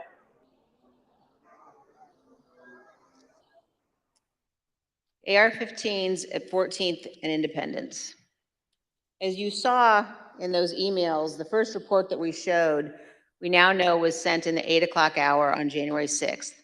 This talked about people in the crowd wearing ballistic helmets and body armor, carrying radio equipment and military-grade backpacks. The second report we showed you on the screen was sent by the Secret Service in the 11 a.m. hour, and it addressed reports of a man with a rifle near the Elipse. Ms. Hutchinson, in prior testimony, you described for us a meeting in the White House around 10 a.m. in the morning of January 6th, involving Chief of Staff Meadows and Tony Ornato. Were you in that meeting? I was. Let's listen to your testimony about that meeting, and then we'll have some questions. I think the last time we talked, you mentioned that some of the weapons that people had at the rally included flagpoles, oversized sticks or flagpoles, bear spray. Is there anything else that you recall hearing about that the people who would gather on the Elipse had? I recall Tony and I having a conversation with Mark probably around 10 a.m., 10:15 a.m., where I remember Tony mentioning knives, guns in the form of pistols and rifles, bear spray, body armor, spears, and flagpoles. Spears were one item, flagpoles were one item, and then Tony had relayed to me something to the effect of, and these effing people are fastening spears onto the ends of flagpoles. Ms. Hutchinson, here's a clip of your testimony regarding Mr. Meadows' response to learning that the rally attendees were armed that day. What was Mark's reaction, Mr. Meadows' reaction to this list of weapons that people had in the crowd? When Tony and I went in to talk to Mark that morning, Mark was sitting on his couch and on his phone, which was something typical. And I remember Tony just got right into it. I was like, sorry, I just want to let you know, and had informed him, like, this is how many people we have outside the mags right now. These are the weapons that we're known to have. It's possible he listed more weapons off that I just don't recall. And gave him a brief but concise explanation, but also fairly thorough. And I remember distinctly Mark not looking up from his phone. And I remember Tony finishing his explanation and it taking a few seconds for Mark to say his name to the point where I almost said, Mark, did you hear him? And then Mark chimed in and was like, all right, anything else? Still looking down at his phone. And Tony looked at me and I looked at Tony and Tony said, no, sir, do you have any questions? It's like, what are you hearing? And I looked at Tony and I was like, sir, we just told you about what was happening down at the rallies. And he was like, yeah, I know. And then he looked up and said, have you talked to the president? And Tony said, yes, sir, he's aware too. And he said, all right, good. He asked Tony if Tony had informed the president. Yes. And Tony said, yes, he had. So, Ms. Hutchinson, is it your understanding that Mr. Ornato told the president about weapons at the rally on the morning of January 6th? That's what Mr. Ornato relayed to me. And here's how you characterize Mr. Meadows' general response when people raised concerns about what could happen on January 6th. So at the time, in the days leading up to the 6th, there were lots of public reports about how things might go bad on the 6th, even the potential for violence. If I'm hearing you correctly, what stands out to you is that Mr. Meadows did not share those concerns, or at least did not act on those concerns. Did not act on those concerns would be accurate. But other people raised them to him, like in this exchange, you mentioned that Mr. Ornato pulled him aside. That's correct. Ms. Hutchinson, we're going to show now an exchange of texts between you and Deputy Chief of Staff Ornato. And these text messages were exchanged while you were at the Elipse. In one text, you write, but the crowd looks good from this vantage point as long as we get the shot. He was effing furious. And the text messages also stress that President Trump kept mentioning the OTR, an off-the-record movement. We're going to come back and ask you about that in a minute. But could you tell us, first of all, who it is in the text who was furious? The he in that text that I was referring to was the president. And why was he furious, Ms. Hutchinson? He was furious because he wanted the arena that we had on the Elipse to be maxed out at capacity for all attendees. The advance team had relayed to him that the mags were free-flowing. Everybody who wanted to come in had already come in, but he still was angry about the extra space and wanted more people to come in. And did you go to the rally in the presidential motorcade? I was there, yes, in the motorcade. And were you backstage with the president and other members of his staff and family? I was. And you told us, Ms. Hutchinson, about particular comments that you heard while you were in the tent area. When we were in the offstage announce area tent behind the stage, he was very concerned about the shot, meaning the photograph that we would get, because the rally space wasn't full. One of the reasons, which I've previously stated, was because he wanted it to be full and for people to not feel excluded because they'd come far to watch him at the rally. And he felt the mags were at fault for not letting everybody in. But another leading reason, and likely the primary reason, is because he wanted it full and he was angry that we weren't letting people through the mags with weapons, what the Secret Service deemed as weapons and our weapons. But when we were in the offstage announce tent, I was part of a conversation. I was in the vicinity of a conversation where I overheard the president say something to the effect of, you know, I don't effing care that they have weapons. They're not here to hurt me. Take the effing mags away. Let my people in. They can march to the Capitol from here. Let the people in. Take the effing mags away. Just to be clear, Ms. Hutchinson, is it your understanding that the president wanted to take the mags away and said that the armed individuals were not there to hurt him? That's a fair assessment. The issue wasn't with the amount of space available in the official rally area only, but instead that people did not want to have to go through the mags.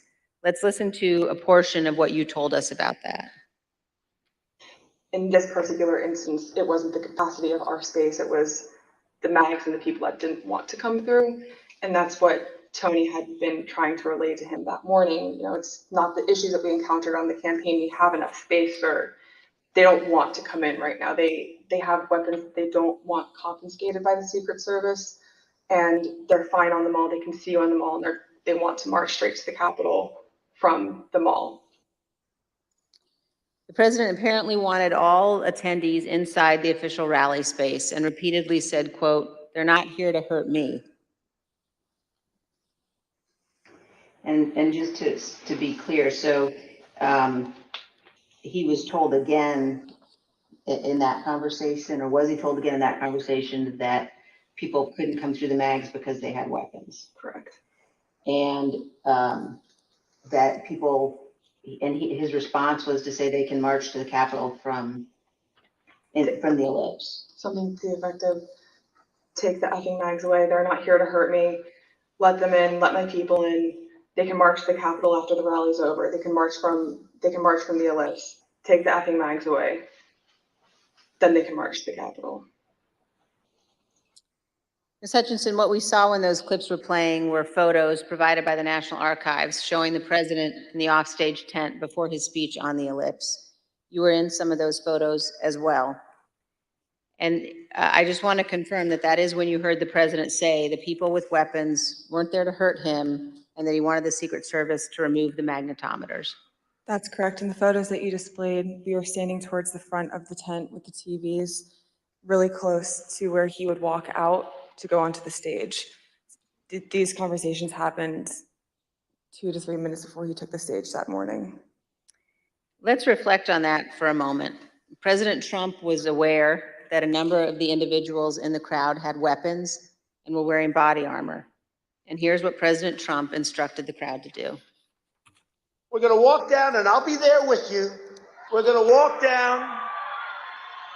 We're going to walk down anyone you want, but I think right here, we're going to walk down to the Capitol. And the crowd, as we know, did proceed to the Capitol. It soon became apparent to the Secret Service, including the Secret Service teams in the crowd, along with White House staff, that security at the Capitol would not be sufficient. I had 2 or 3 phone conversations with Mr. Renato when we were at the Ellipse, and then I had 4 men on Mr. Meadows' detail with me in between those individuals and then a few other bodies on the ground, just the Secret Service doing advance. They were getting notifications through their radios, and Mr. Renato in one phone conversation had called me and said, make sure the chief knows that they're getting close to the Capitol. It's they're having trouble stacking bodies. And Ms. Hutchinson, when you said they were having trouble stacking bodies, did you mean that law enforcement at the Capitol needed more people to defend the Capitol from the rioters? It was becoming clear to us and to the Secret Service that Capitol police officers were getting overrun at the security barricades outside of the Capitol building, and they were short people to defend the building against the rioters. And you mentioned that Mr. Ornato was conveying this to you because he wanted you to tell Mr. Meadows. So did you tell Mr. Meadows that people were getting closer to the Capitol and that Capitol Police was having difficulty? After I had the conversation with Mr. Meadows, after I had the conversation with Mr. Ornato, I went to have the discussion with Mr. Meadows. He was in a secure vehicle at the time making a call. So when I had gone over to the car, I went to open the door to let him know, and he had immediately shut it. I don't know who he was speaking with. It wasn't something that he regularly did, especially when I would go over to give him information. So I was a bit taken aback, but I didn't think much of it, and thinking that I would be able to have the conversation with him a few moments later. And were you able to have that conversation a few moments later? Probably about 20 to 25 minutes later. There was another period in between where he shut the door again. And then when he finally got out of the vehicle, we had the conversation. But at that point, there was a backlog of information that he should have been made aware of. And so you opened the door to the control car and Mr. Meadows pulled it shut? That's correct. And he did that 2 times? That's correct. And when you finally were able to give Mr. Meadows the information about the violence at the Capitol, what was his reaction?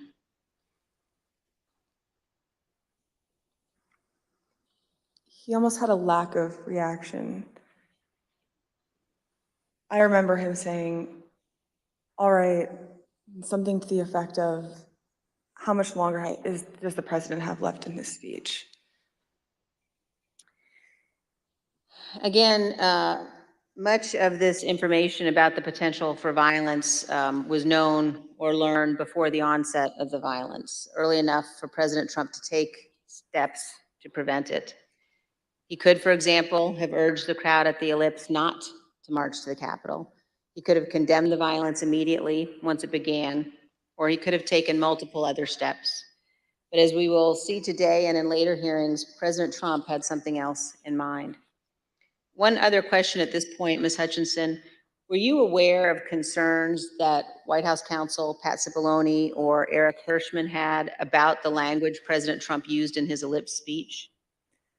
There were many discussions the morning of the 6th about the rhetoric of the speech that day.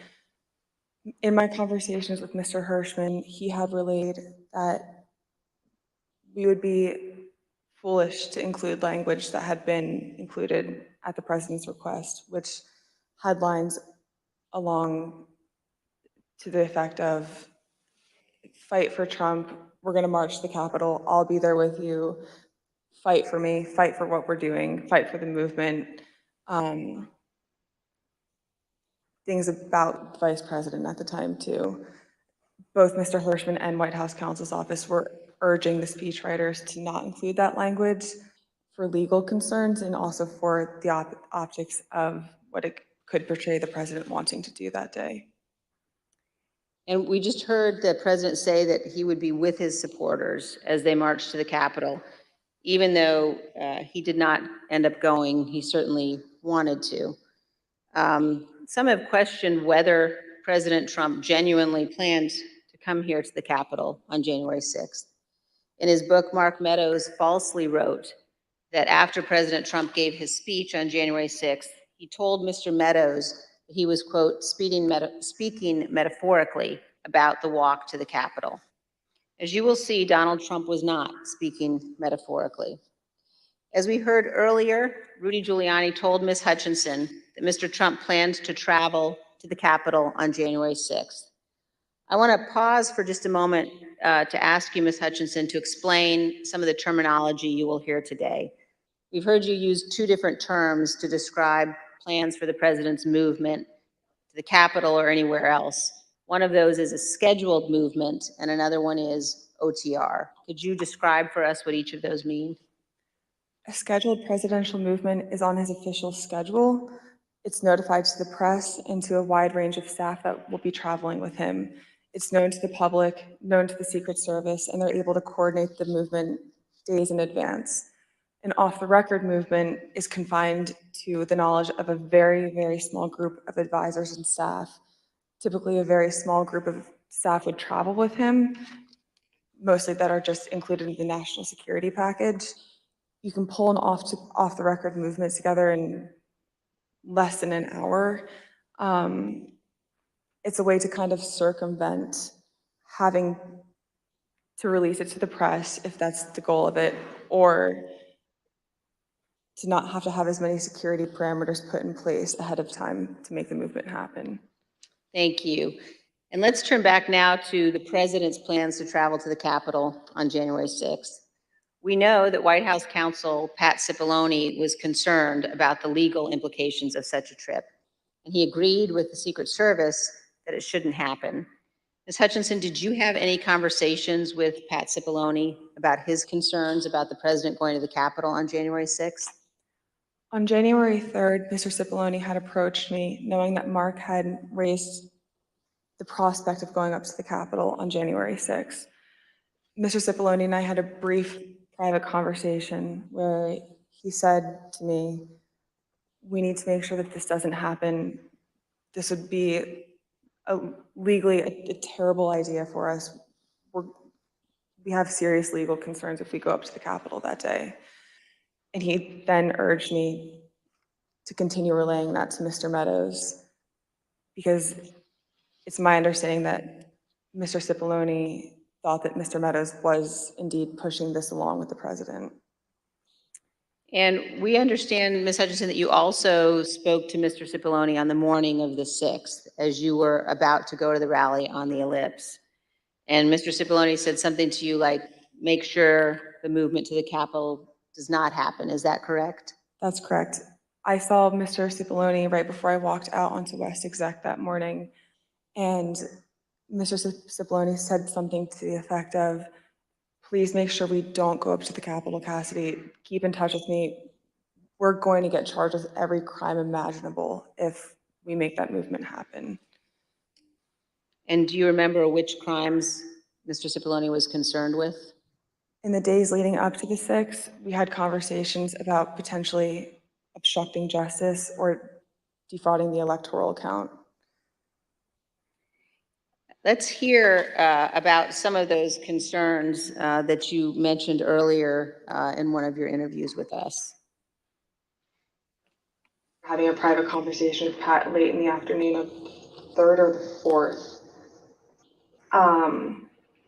that Pat was concerned it would look like we were obstructing justice or obstructing the electoral college count. And I apologize for probably not being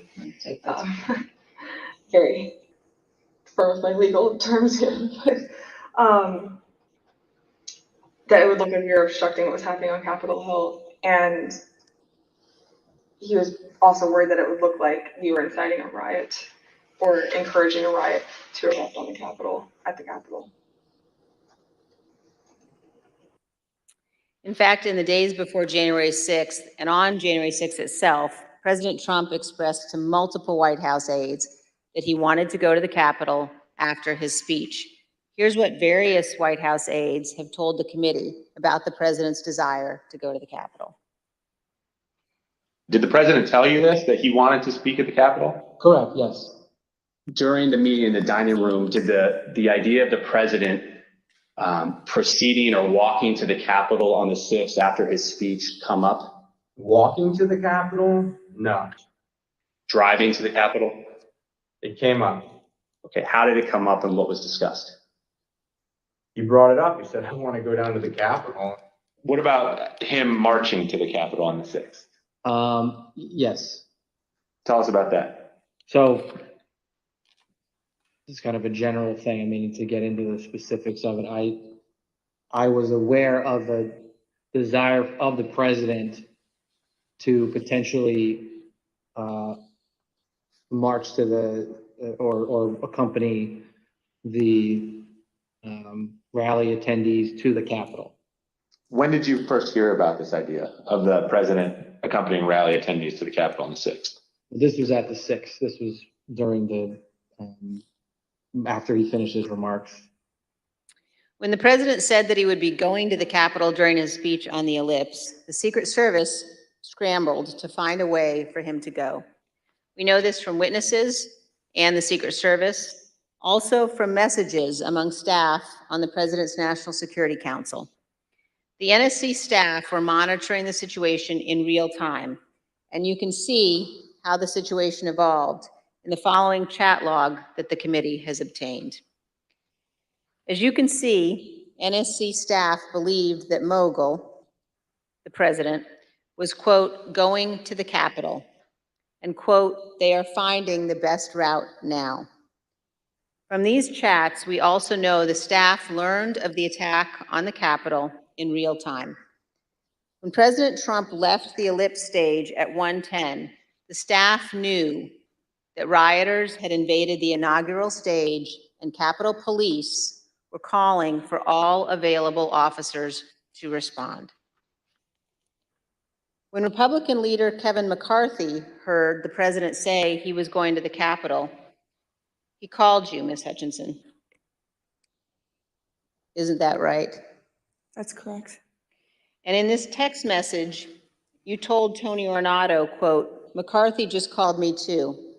And do you guys think you're coming to my office? Tell us about the call that day with Leader McCarthy during the president's speech on the Ellipse. I was still in the tent behind the stage, and when you're behind the stage, you can't really hear what's going on in front of you. So when Mr. McCarthy called me with this information, I answered the call and he sounded rushed, but also frustrated and angry at me. And I was confused because I didn't know what the president had just said. He then explained, the president just said he's marching to the Capitol. You told me this whole week you aren't coming up here. Why would you lie to me? I said, I'm not lying. I wasn't lying to you, sir. We're not going to the Capitol. And he said, well, he just said it on stage, Cassidy. Figure it out. Don't come up here. I said, I'll run the traps on this and I'll shoot you a text. I can assure you we're not coming up to the Capitol. We've already made that decision. He pressed a little bit more, believing me, but I think frustrated that the president had said that.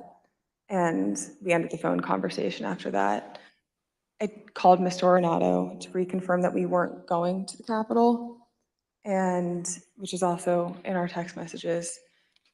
I sent Mr. McCarthy another text telling him the affirmative that we were not going up to the Capitol, and he didn't respond after that. And we understand, Ms. Hutchinson, that the plans for the president to come up to the Capitol had included discussions at some point about what the president would do when he came up to the Capitol on January 6th. Let's look at a clip of one of your interviews discussing that issue with the committee. When you were talking about a scheduled movement, did anyone say what the president wanted to do when he got here? No. Not that I can specifically remember. I remember hearing a few different ideas discussed between Mark and Scott Perry, Mark and Rudy Giuliani. I don't know which conversations were elevated to the president. I don't know what he personally wanted to do when he went up to the Capitol that day. You know, I know that there were discussions about him having another speech outside of the Capitol before going in. I know that there was a conversation about him going into the House chamber at one point. As we've all just heard, in the days leading up to January 6th, on the day of the speech, both before and during and after the rally speech, President Trump was pushing his staff to arrange for him to come up here to the Capitol during the electoral vote count. Let's turn now to what happened in the president's vehicle when the Secret Service told him he would not go into the Capitol after his speech. First, here is the president's motorcade leaving the Elipse after his speech on January 6th.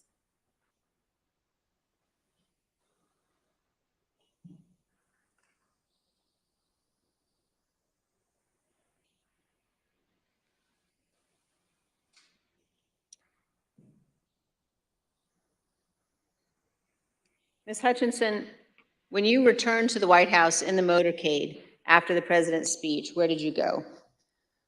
When I returned to the White House, I walked upstairs towards the Chief of Staff's office, and I noticed Mr. Ornato lingering outside of the office. Once we had made eye contact, he quickly waved me to go into his office, which was just across the hall from mine. When I went in, he shut the door, and I noticed Bobby Engel, who is the head of Mr. Trump's security detail, sitting in a chair, just looking somewhat discombobulated and a little lost. I looked at Tony, and he had said, "Did you effing hear what happened in the Beast?" I said, "No, Tony, I just got back. What happened?" Tony proceeded to tell me that when the president got in the Beast, he was under the impression from Mr. Meadows that the off-the-record movement to the Capitol was still possible and likely to happen, but that Bobby had more information. So once the president had gotten into the vehicle with Bobby, he thought that they were going up to the Capitol, and when Bobby had relayed to him, "We're not, we don't have the assets to do it, it's not secure, we're going back to the West Wing," the president had very strong, a very angry response to that. Tony described him as being irate. The president said something to the effect of, "I'm the effing president, take me up to the Capitol now." To which Bobby responded, "Sir, we have to go back to the West Wing." The president reached up towards the front of the vehicle to grab at the steering wheel. Mr. Engel grabbed his arm, said, "Sir, you need to take your hand off the steering wheel. We're going back to the West Wing. We're not going to the Capitol." Mr. Trump then used his free hand to lunge towards Bobby Engel. And when Mr. Ornato had recounted this story to me, he had motioned towards his clavicles. And was Mr. Engel in the room as Mr. Ornato told you this story? He was. Did Mr. Engel correct or disagree with any part of this story from Mr. Ornato? Mr. Engel did not correct or disagree with any part of the story. Did Mr. Engel or Mr. Ornato ever after that tell you that what Mr. Ornato had just said was untrue? Neither Mr. Ornato nor Mr. Engel told me ever that it was untrue. And despite this altercation, this physical altercation during the ride back to the White House, President Trump still demanded to go to the Capitol. Here's what Kayleigh McEnany, the White House press secretary at the time, wrote in her personal notes and told the committee about President Trump's desire to go to the Capitol after returning to the White House. When you wrote POTUS wanted to walk to the Capitol, was that based solely on what the president said during his speech or anything that he or anybody else said afterwards? So to the best of my recollection, I believe when we got back to the White House, he said he wanted to physically walk with the marchers. And according to my notes, he then said he'd be fine with just riding the beast. But to the best of my recollection, he wanted to be a part of the march in some fashion. Okay, and just for the record, the beast refers to the presidential limousine? Yes. President Trump did not go to the Capitol that day. We understand that he blamed Mark Meadows for that. So prior to leaving the rally site, when he got off the stage and everybody was making the movement back to the motorcade, I had overheard Mr. Meadows say to him then, as I had prior to Mr. Trump taking the stage that morning, that he was still working on getting an off-the-record movement to the Capitol. So when Mr. Trump took the stage, he was under the impression via Mr. Meadows that it was still possible. So when he got off the stage, I had relayed to Mr. Meadows that I had another conversation with Tony. The movement was still not possible. Mr. Meadows said, okay. And then as they proceeded to go to the motorcade, and Mr. Meadows had reiterated, we're going to work on it, sir. Talk to Bobby. Bobby has more information. Mark got into his vehicle, to my understanding. Trump got into the Beast. And after we had all arrived back at the White House, later in the day, it had been relayed to me via Mark that the president wasn't happy that Bobby didn't pull it off for him and that Mark didn't work hard enough to get the movement on the books. The physical altercation that Ms. Hutchinson described in the presidential vehicle was not the first time that the president had become very angry about issues relating to the election. On December 1, 2020, Attorney General Barr said in an interview that the Department of Justice had not found evidence of widespread election fraud sufficient to change the outcome of the election. Ms. Hutchinson, how did the president react to hearing that news? Around the time that I understand the AP article went live, I remember hearing noise coming from down the hallway, so I poked my head out of the office. And I saw the valet walking towards our office. He had said, get the chief down to the dining room, the president wants him. So Mark went down to the dining room and came back to the office a few minutes later. After Mark had returned, I left the office and went down to the dining room, and I noticed that the door was propped open and the valet was inside the dining room changing the tablecloth off of the dining room table. He motioned for me to come in and then pointed towards the front of the room near the fireplace mantle and the TV, where I first noticed there was ketchup dripping down the wall and there's a shattered porcelain plate on the floor.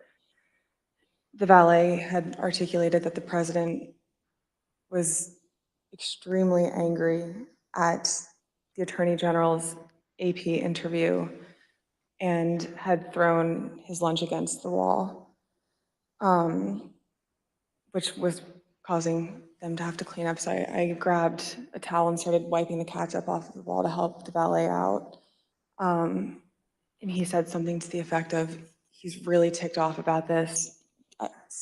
I would stay clear of him for right now. He's really, really ticked off about this right now.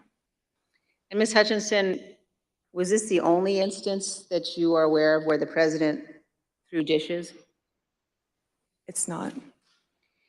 And are there other instances in the dining room that you recall where he expressed his anger?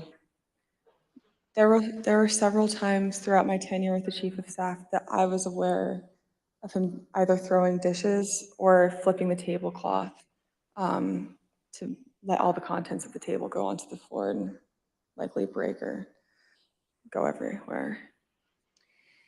And Ms. Hutchinson, Attorney General Barr described to the committee the president's angry reaction when he finally met with President Trump. Let's listen. And I said, look, I know that you're dissatisfied with me, and I'm glad to offer my resignation. And he pounded the table very hard. Everyone sort of jumped, and he said, accept it. Mr. Chairman, I reserve. Gentlewoman reserves.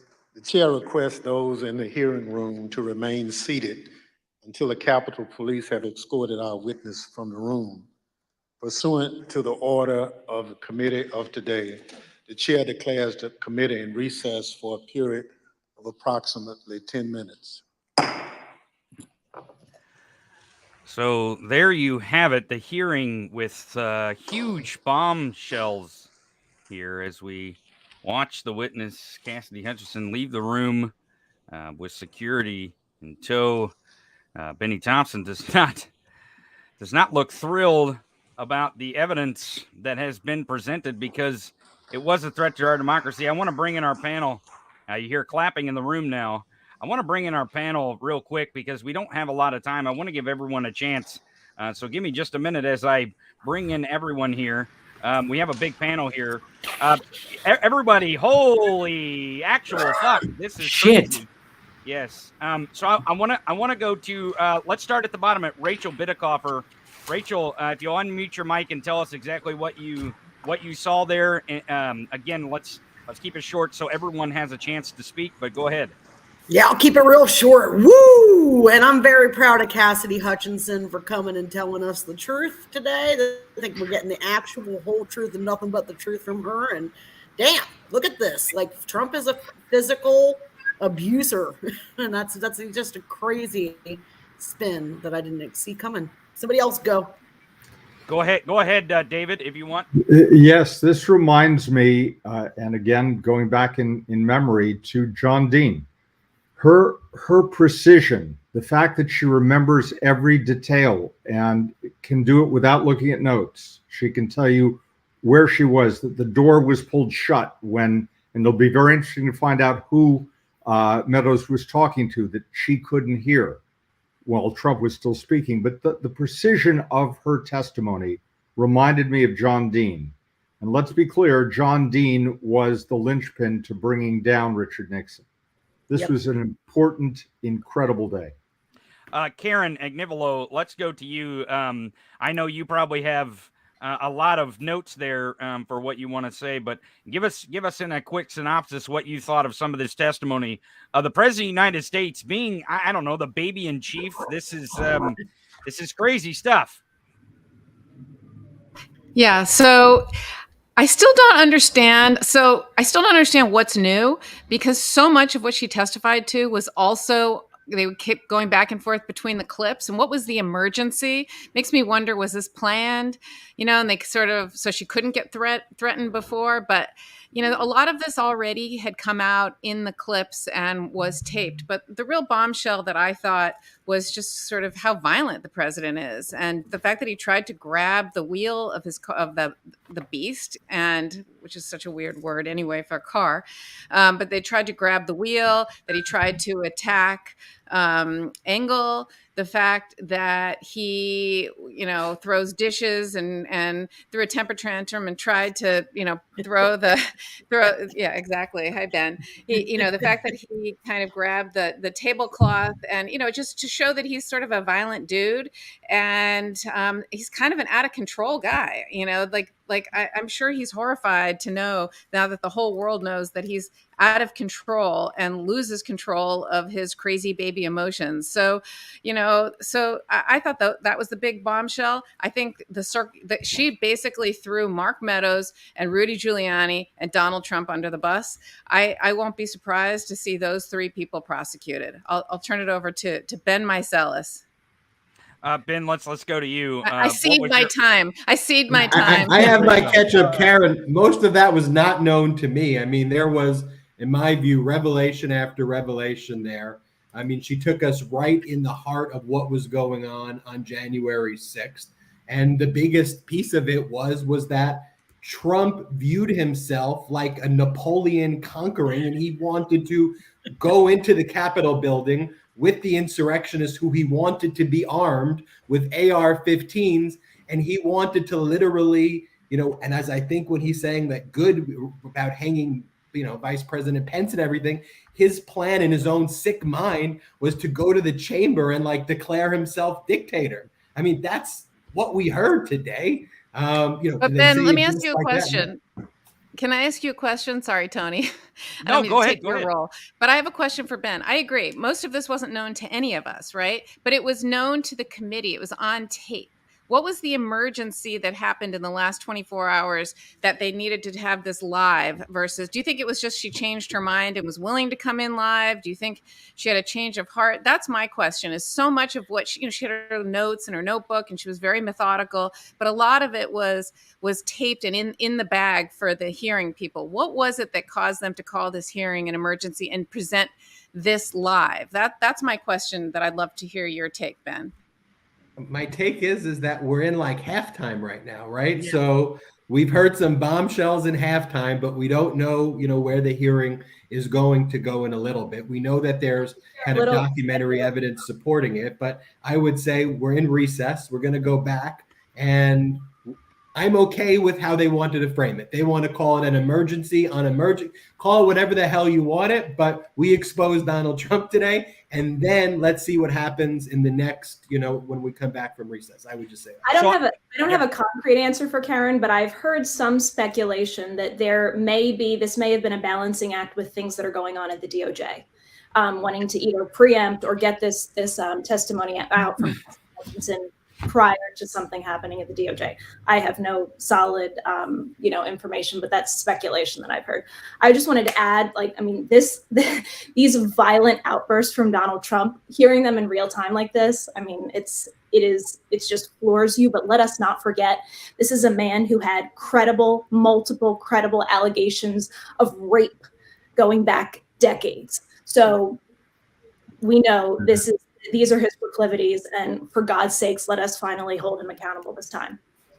I want to go to Texas Paul. Paul, what did you think of some of the bombshells there? I mean, I don't think it's surprising that Donald Trump is a little whiny baby, but the thing that struck me, and speak on this if you would, he really, like Ben said, Napoleon complex here. He thought he was going to go there. He could do whatever he wanted, even grab a steering wheel and grab someone by the throat to get physically violent in that moment because he's so pissed off that they're not letting him be the dictator he wants to be. What do you think of that, Paul?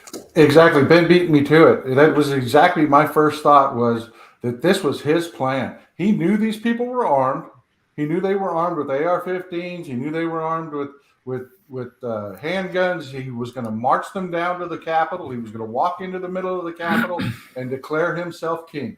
That's exactly what he intended to do that day, and it was being taken away from him because he could not be there. He saw people responding to this situation. That's why he would not call it off, because he had every intention of walking down there and declaring himself king.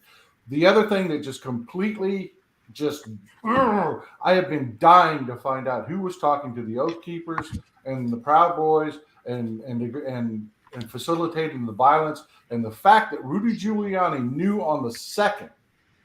He knew on that meeting. He told I jotted it down here. He told Cassidy Hutchinson on the second, the Proud Boys and the Oath Keepers were going to be there, and who was armed. this is it. This is it. I believe you're absolutely right.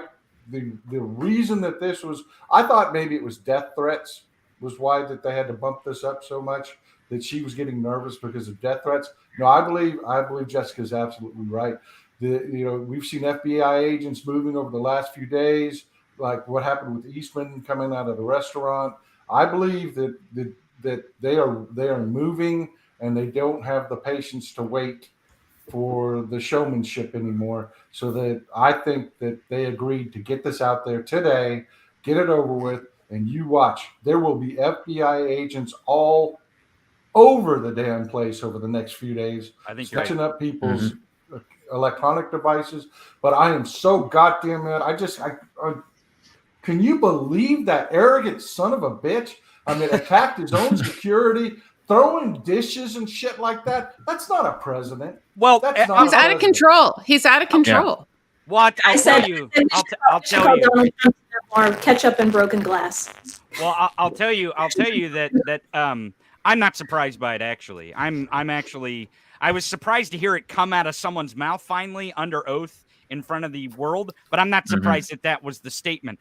Gabe does so many videos, and he actually predicts things that he doesn't even know he predicts, because these people are so easily predicted. He actually had a video that he put out months and months and months ago, and it had Cassidy Hutchinson in it inadvertently. Didn't even know it. But these people are so easy to predict because they're so unpredictably unpredictable, if you want to put it that way. Right. Donald Trump is a whiny little bitch. He's been that way for a long, long, long time. He will continue to be that way, even if he is in an orange jumpsuit and leg irons. He will continue to be a whiny little bitch. Gabe, what do you think about some of the stuff I know you're not surprised. I mean, none of this is surprising, but I mean, like, the key details kind of painting the picture of what happened that day behind the scenes were like, okay, what we all were suspecting actually ended up be true. I mean, like, the fact that he's throwing dishes and it's ketchup, we know he was eating fast food. We know that after the election, that people in the White House had to clear out the odor of flatulence. He was farting everywhere from he was binging eating fast food. That's the kind of guy. He's sitting in the goddamn car having a tantrum because he wants to go to Disney World, trying to take control from his parents being the Secret Service. And then they say, no, get back in the seat. We're going back home. And then he starts trying to choke out the parent, which is the Secret Service. Like, what world do we live in where the sitting president of the United States begins to choke out the person that's there to protect him? Like, what is happening?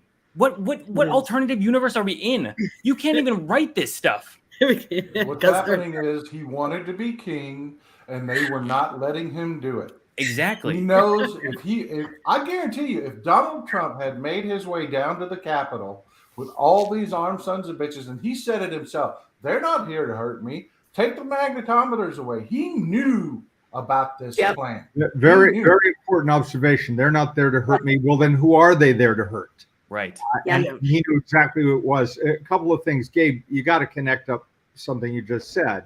There's flatulence. Why do you think they call it the beast? People have to get into that thing with him. Of course it's the beast. And by the way, I think we learned something new. I could be wrong. This is the first time I've heard his Secret Service code name is Mogul. Mm-hmm. I've heard that before. Maybe my code name for him, Grandpa Poopy Pants. Now that Gabe has exposed him as a flatulent farter, maybe that would be more. Mogul was a revelation. But the thing that if I can suggest one fact we know is that recently Cassidy Hutchinson changed counsel. She changed counsel from having a Trump-friendly counsel to Jody Hunt, who was chief of staff to Jeff Sessions. Jody Hunt was the guy in the Oval Office who bore witness to Trump's reaction when he was told that Mueller had been appointed. Yep. I believe the exact quote was, "Jesus, I'm fucked." Yeah. And Jody Hunt is now representing Cassidy Hutchinson. So Ben, I think there's seriously, here. Seriously, on the point you were making, game this out. Trump makes it to the Capitol. Trump gets into the chamber. Game this out. What happens because if they don't finish their work on January 6th, we know what starts to happen with the clock. I mean, they had what, till the 11th or something before they went to the vote? It goes to the House after that if they can't reach 270, right? But what happens? Game this up. Trump makes it down. I mean, let's live in that reality. Trump. The reality, guys, is hang on a second.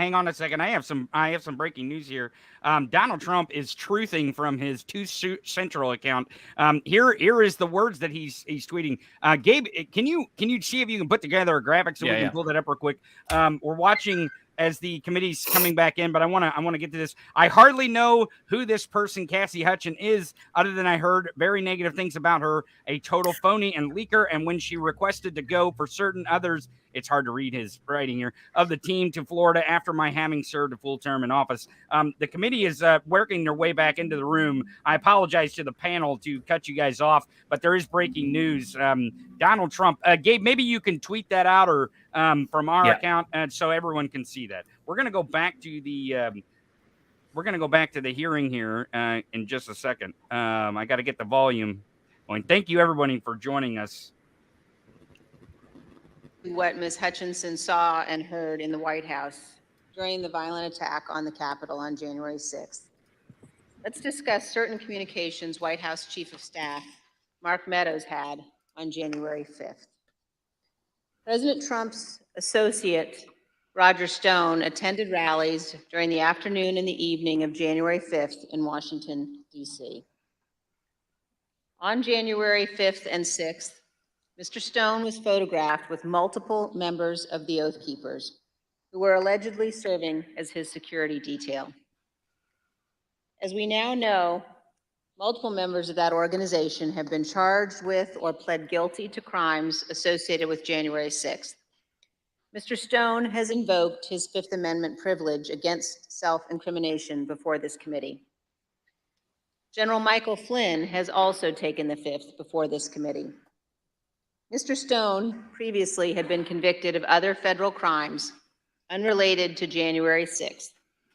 General Flynn had pleaded guilty to a felony charge also predating and unrelated to January 6th. President Trump pardoned General Flynn just weeks after the presidential election. And in July of 2020, he commuted the sentence Roger Stone was to serve. The night before January 6th, President Trump instructed his Chief of Staff, Mark Meadows, to contact both Roger Stone and Michael Flynn regarding what would play out the next day. Ms. Hutchinson, is it your understanding that President Trump asked Mark Meadows to speak with Roger Stone and General Flynn on January 5th? That's correct. That is my understanding. And Ms. Hutchinson, is it your understanding that Mr. Meadows called Mr. Stone on the 5th? I'm under the impression that Mr. Meadows did complete both a call to Mr. Stone and General Flynn the evening of the 5th. And do you know what they talked about that evening, Ms. Hutchinson? I'm not sure. Is it your understanding that Mr. Giuliani, Mr. Eastman, and others had set up what has been called, quote, a war room at the Willard Hotel on the night of the 5th? I was aware of that the night of the 5th. And do you know if Mr. Meadows ever intended to go to the Willard Hotel on the night of the 5th? Mr. Meadows had a conversation with me where he wanted me to work with Secret Service on a movement from the White House to the Willard Hotel so he could attend the meeting or meetings with Mr. Giuliani and his associates in the war room. And what was your view as to whether or not Mr. Meadows should go to the Willard that night? I had made it clear to Mr. Meadows that I didn't believe it was a smart idea for him to go to the Willard Hotel that night. I wasn't sure everything that was going on at the Willard Hotel, although I knew enough about what Mr. Giuliani and his associates were pushing during this period. I didn't think that it was something appropriate for the White House Chief of Staff to attend or to consider involvement in. I made that clear to Mr. Meadows. Throughout the afternoon, he mentioned a few more times going up to the Willard Hotel that evening, and then eventually dropped the subject the night of the 5th and said that he would dial in instead. So General Flynn has appeared before this committee And when he appeared before our committee, he took the fifth. Let's briefly view a clip of General Mike Flynn taking the Fifth Amendment. General Flynn, do you believe the violence on January 6th was justified? Do we have? Yes.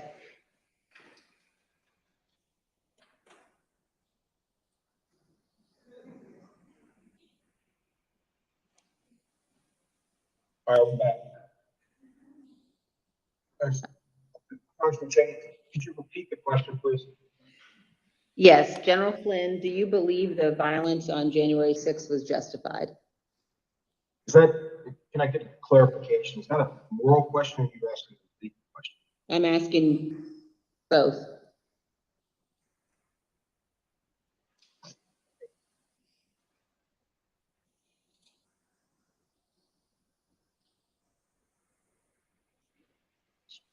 I said the fifth. Do you believe the violence on January 6th was justified morally?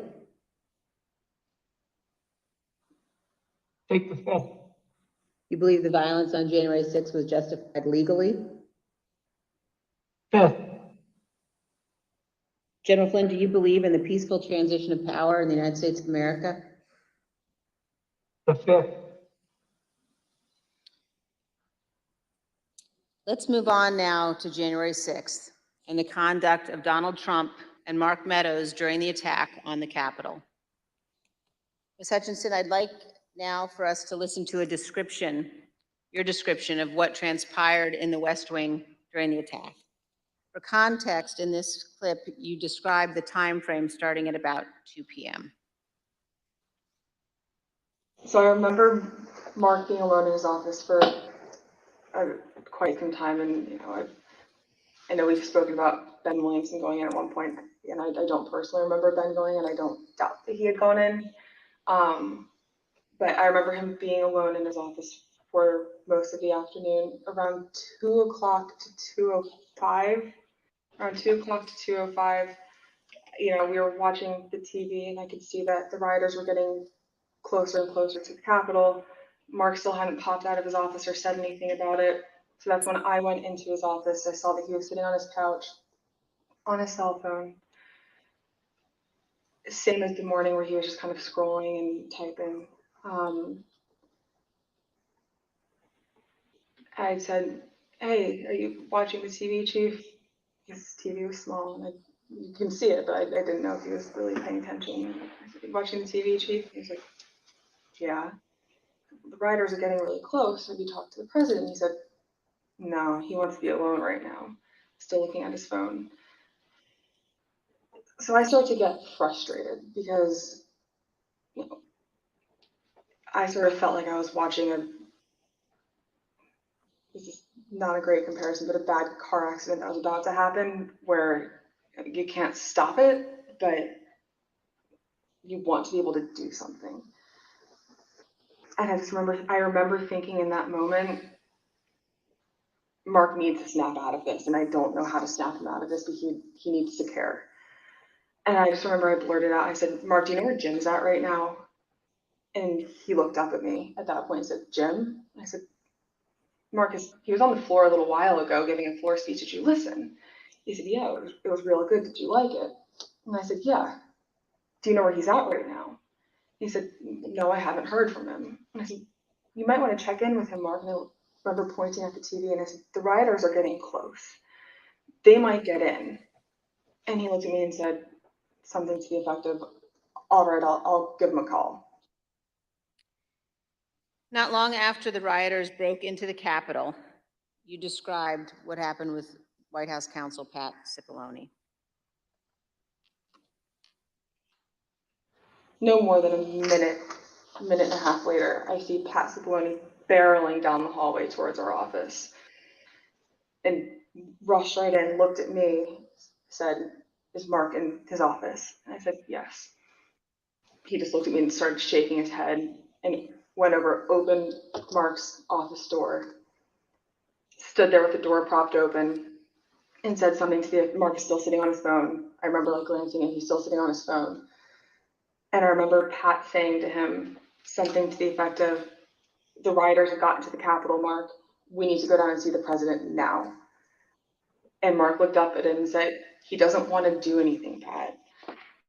And Pat said something to the effect of, and very clearly had said this to Mark, something to the effect of, Mark, something needs to be done or people are going to die and the blood's going to be on your effing hands. This is getting out of control. I'm going down there. And at that point, Mark stood up from his couch, both of his phones in his hand. He had his glasses on still. He walked out with Pat. He put both of his phones on my desk and said, let me know if Jim calls. And they walked out and went down to the dining room. A few minutes later, Representative Jordan called back. A couple minutes later, so likely around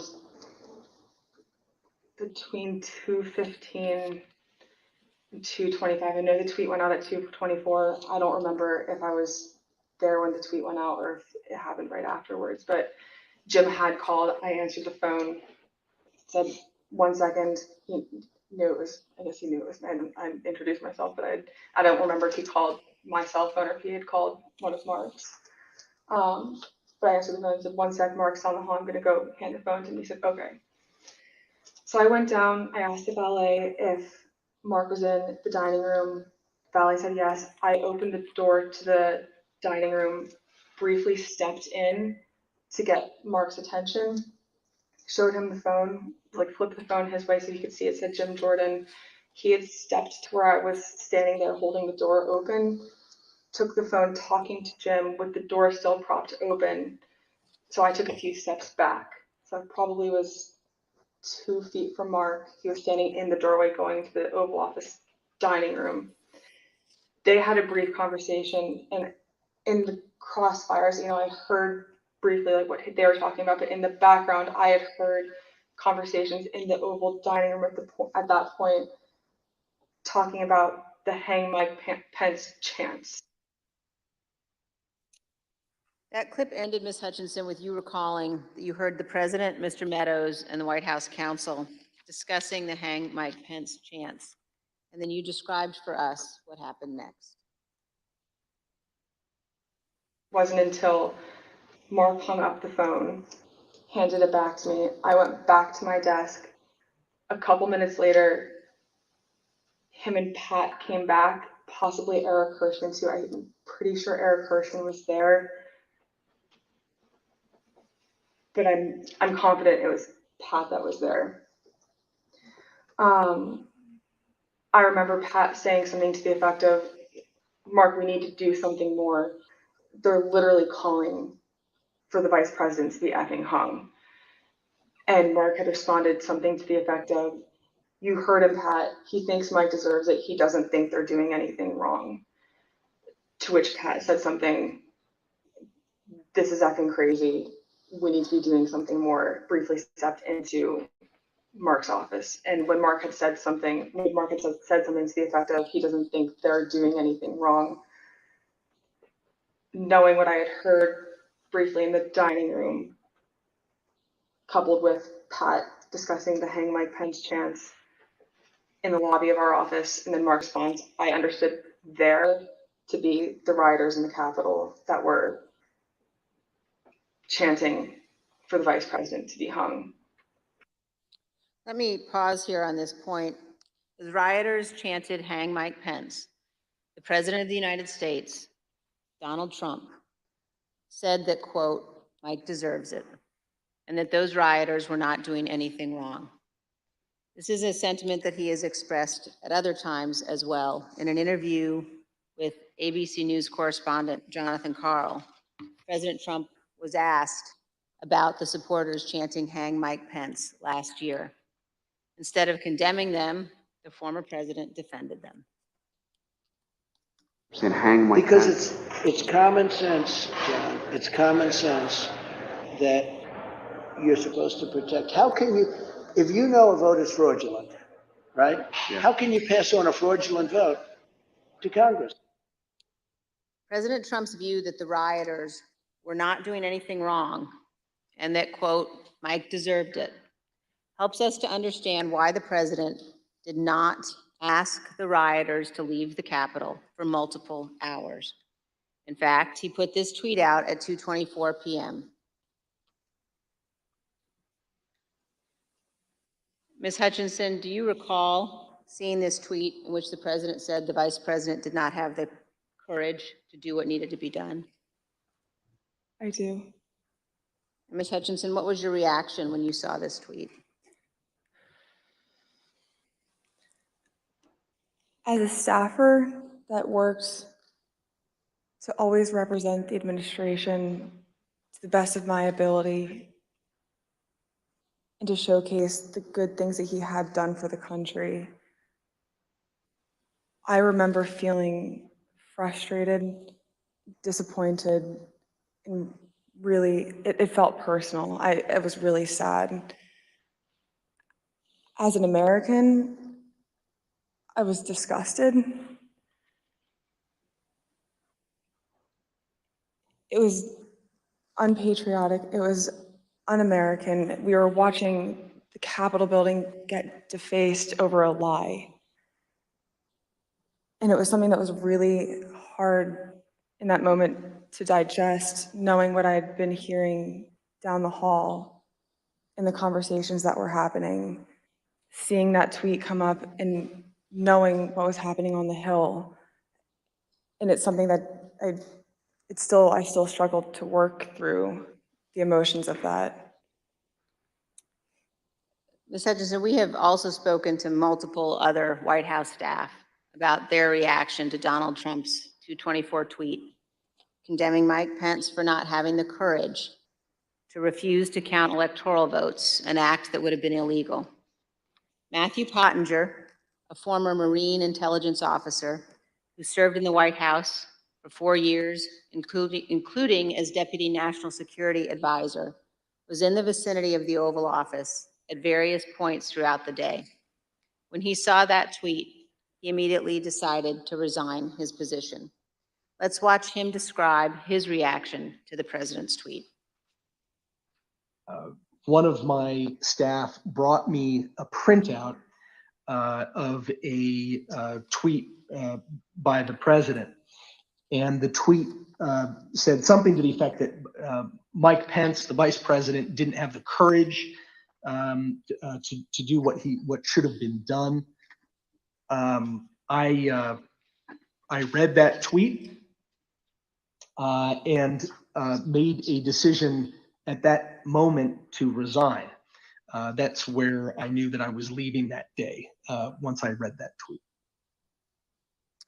Ultimately, members of the White House staff, Sarah Matthews, cabinet members, Secretary Chao and Secretary DeVos resigned as well. Here is Secretary DeVos's resignation letter. As you can see, in resigning on January 6th, Secretary DeVos said to the president, quote, "There's no mistaking the impact your rhetoric had on the situation, and it is the inflection point for me." Let's also look at Secretary Chao's resignation statement. When Secretary Chao resigned, she spoke of the January 6th attack, and she said, quote, "As I am sure is the case with many of you, this has deeply troubled me in a way I simply cannot set aside." Ms. Hutchinson, in our prior interviews, we've asked you about what the president's advisors were urging him to do during the attack. You've described roughly 3 different camps of thought inside the White House that day. Can you tell us about those? There was a group of individuals that were strongly urging him to take immediate and swift action. I would classify the White House counsel's office, Mr. Hirschman, Ms. Ivanka Trump, in that category of really working to get him to take action and pleading with him to take action. There was a more neutral group where advisors were trying to toe the line, knowing that Mr. Trump didn't necessarily want to take immediate action and condemn the riots, but knowing something needed to be done. And then there was the last group, which was deflect and blame. Let's blame Antifa. These aren't our people. It's my understanding that Mr. Meadows was in the deflect and blame category, but he did end up taking a more neutral route, knowing that there were several advisors in the president's circle urging him to take more action, which I think was reflected in the rhetoric released later that day in the videos. You told us that the White House counsel's office was in the camp encouraging the president to tell the rioters to stop the attack and to leave the Capitol. Let's listen. White House counsel's office wanted there to be a strong statement out to condemn the rioters. I'm confident in that.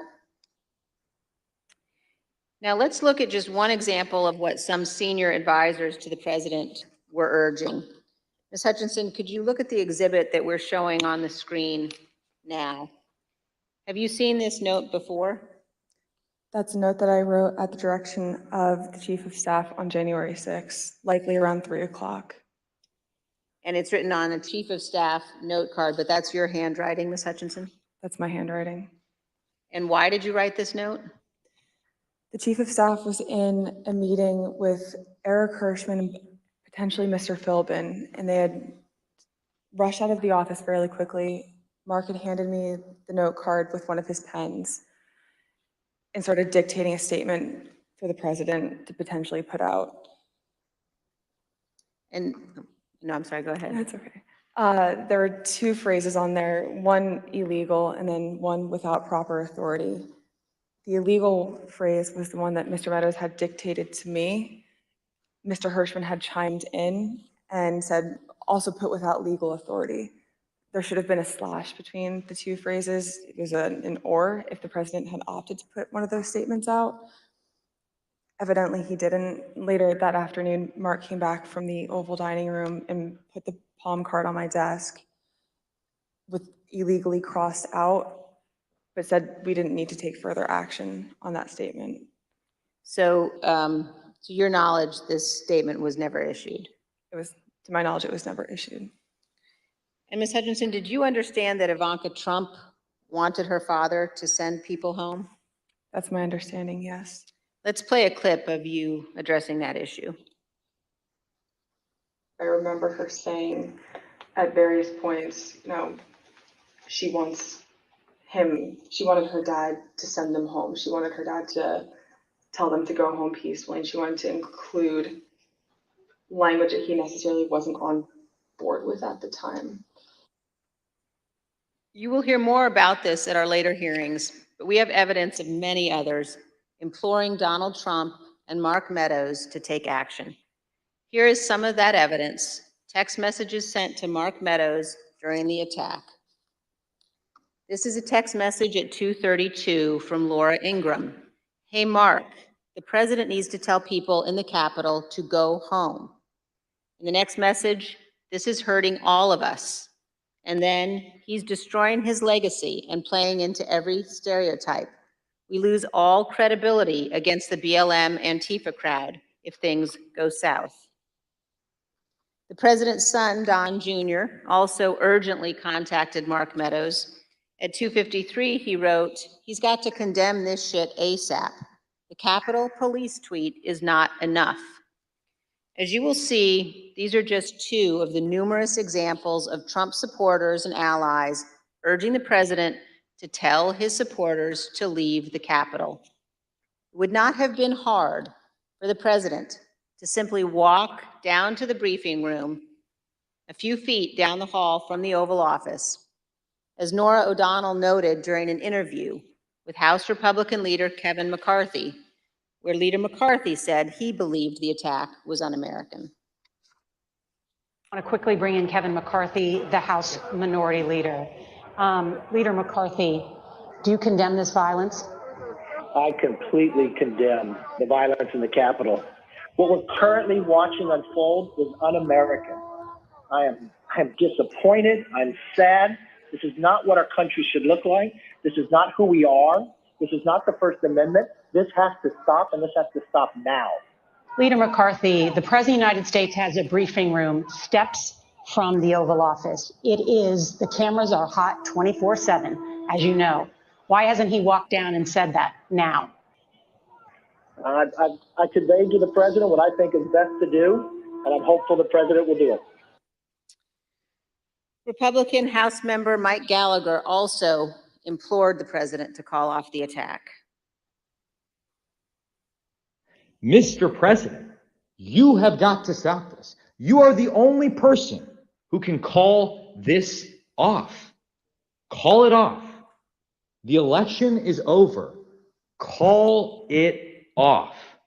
This is bigger than you. It's bigger than any member of Congress. It is about the United States of America, which is more important than any politician. Call it off. It's over. Despite the fact that many people close to Donald Trump were urging him to send people home, he did not do so until later, much later. At 4:17 p.m., Donald Trump finally told the rioters to go home and that he loved them. Here's a portion of the video President Trump recorded from the White House. We have to have peace. So go home. We love you. You're very special. You've seen what happens. You see the way others are treated that are so bad and so evil. I know how you feel. But go home and go home in peace. But as we will show in even greater detail in future hearings, Donald Trump was reluctant to put this message out, and he still could not bring himself to condemn the attack. Ms. Hutchinson has told us that too. The one that he put out at 4:17. I'm sure you've discussed it, and just to elaborate if I hadn't already at that point, I recall him being reluctant to film the video on the 6th. I was not involved in any of the logistics or the planning for that video. I just remember seeing the video go out and feeling a little shocked after it went out. On the evening of January 6th and the day after, the president's family and his senior staff and others tried to encourage the president to condemn the violence and commit to the peaceful transition of power. At 3:31 p.m. on January 6th, Sean Hannity of Fox News texted Mark Meadows. Mr. Hannity said, quote, "Can he make a statement? I saw the tweet. Ask people to leave the Capitol." Later that evening, Mr. Hannity sent another text message to Mark Meadows. This time, he shared a link to a tweet. That tweet reported that President Trump's cabinet secretaries were considering invoking the 25th Amendment to remove President Trump from office. As you can see on the screen, the 25th Amendment to the Constitution creates a process for the transition of power if a president is unfit or unable to serve. 25th Amendment has never been used to remove a president. But the committee has learned that after the attack on the U.S. Capitol, this was being discussed by members of President Trump's cabinet as a way of stripping the full power of the presidency from Donald Trump. President Trump's supporters were worried. In addition to the tweet that he sent Mark Meadows after the attack, Sean Hannity apparently spoke with President Trump and warned him about what could happen. We understand that this text message that Sean Hannity sent to Kayleigh McEnany on January 7th shows what Mr. Hannity said to the president. First, no more stolen election talk. Second, impeachment and 25th Amendment are real. Many people will quit. Ms. Hutchinson, you told us that you were hearing about discussions related to the 25th Amendment. Here's part of what you said. Mr. Pompeo reached out to have the conversation with Mr. Meadows in case he hadn't heard the discussions amongst cabinet secretaries. And from what I understand, it was more of a, this is what I'm hearing. I want you to be aware of it. But I also think it's worth putting on your radar because you are the chief of staff. You're technically the boss of all the cabinet secretaries. And, you know, if conversations progress, you should be ready to take action on this. Like, I'm concerned for you and your positioning with this. You know, reach out to me if you have any questions or like I can be helpful with you at all. Inside the White House, the president's advisors, including members of his family, wanted him to deliver a speech to the country. Deputy White House counsel Pat Philbin prepared the first draft of what would be the president's remarks on national healing, delivered via pre-taped video on January 7th. When he arrived at the White House on the 7th, Mr. Philbin believed that more needed to be said, so he sat down and started writing. He shared the draft with Pat Sipoloni, who also believed the president needed to say more. Mr. Sipoloni agreed with the content, as did Eric Hirschman, who reviewed the draft. The committee has learned that the president did not agree with the substance as drafted and resisted giving a speech at all. Ms. Hutchinson, do you recall discussions about the president's speech on January 7th? I do. Let's listen, Ms. Hutchinson, to what you told us about that and about the process of crafting those remarks. I learned from a conversation with Mark and overhearing between him and White House counsel and Eric Hirschman as well that Trump didn't necessarily think he needed to do anything more on the 7th than what he had already done on the 6th. When he was convinced to put out a video on the 7th, I understand that he had a lot of opinions about what the context of that announcement were to entail. I had original drafts of the speech where there were several lines that didn't make it in there about prosecuting the rioters or calling them violent. He didn't want that in there. He wanted to put in there that he wanted to potentially pardon them. And this is just with the increased emphasis of his mindset at the time, which was he didn't think that they did anything wrong. The people who did something wrong that day, or the person who did something wrong that day, was Mike Pence by not standing with him. But the president's advisors urged him to give the speech. Who convinced him to do the video on the 7th? I'm not sure who convinced him or if it was a group of people that convinced him.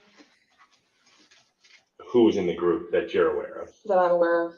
Mark, Ivanka, Jared Kushner, Eric Hirschman, Pat Sipoloni, Pat Philbin. Those are the people that I'm aware of. Do you know why that group of people thought it was necessary for him to release a statement? I believe Kelly McEnany as well.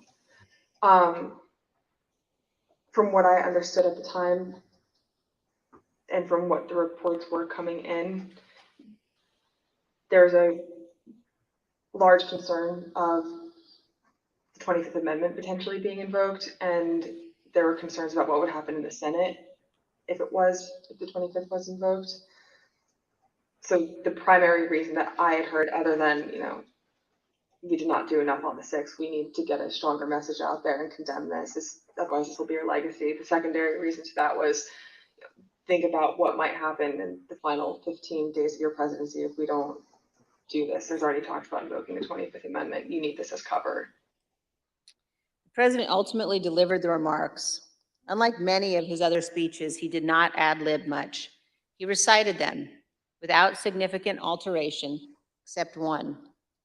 Even then, on January 7th, 2021, the day after the attack on the US Capitol, the president still could not bring himself to say, quote, "But this election is now over." One other point about the speech, Ms. Hutchinson, did you hear that Mr. Trump at one point wanted to add language about pardoning those who took part in the January 6th riot? I did hear that, and I understand that Mr. Meadows was encouraging that language as well. Thank you, and here's what you told us previously about that. You said he was instructed not to include it. Who was instructing him not to include language about the pardon in that January 7th? I understood from White House counsel's office coming into our office that morning that they didn't think that it was a good idea to include that in the speech. That being Pat Sipoloni? That's correct. And Eric Hirschman. Ms. Hutchinson, did Rudy Giuliani ever suggest that he was interested in receiving a presidential pardon related to January 6th? He did. Ms. Hutchinson, Did White House Chief of Staff Mark Meadows ever indicate that he was interested in receiving a presidential pardon related to January 6th? Mr. Meadows did seek that pardon. Yes, ma'am. Thank you, Ms. Hutchinson. Mr. Chairman, I yield back. I want to thank our witness for joining us today. The members of the Select Committee may have additional questions for today's witness, and we ask that you respond expeditiously in writing to those questions. Without objections, members will be permitted 10 business days to submit statements for the record, including opening remarks and additional questions for the witness. Without objection, the chair recognizes the vice chair for a closing statement. Thank you very much, Mr. Chairman. I want to begin by thanking Ms. Hutchinson for her testimony today. We are all in her debt. Our nation is preserved by those who abide by their oaths to our Constitution. Our nation is preserved by those who know the fundamental difference between right and wrong. And I want all Americans to know that what Ms. Hutchinson has done today is not easy. The easy course is to hide from the spotlight, to refuse to come forward, to attempt to downplay or deny what happened. That brings me to a different topic. While our committee has seen many witnesses, including many Republicans, testify fully and forthrightly, this has not been true of every witness. And we have received evidence of one particular practice that raises significant concern. Our committee commonly asks witnesses connected to Mr. Trump's administration or campaign whether they've been contacted by any of their former colleagues or anyone else who attempted to influence or impact their testimony. Without identifying any of the individuals involved, let me show you a couple of samples of answers we received to this question. First, here's how one witness described phone calls from people interested in that witness's testimony.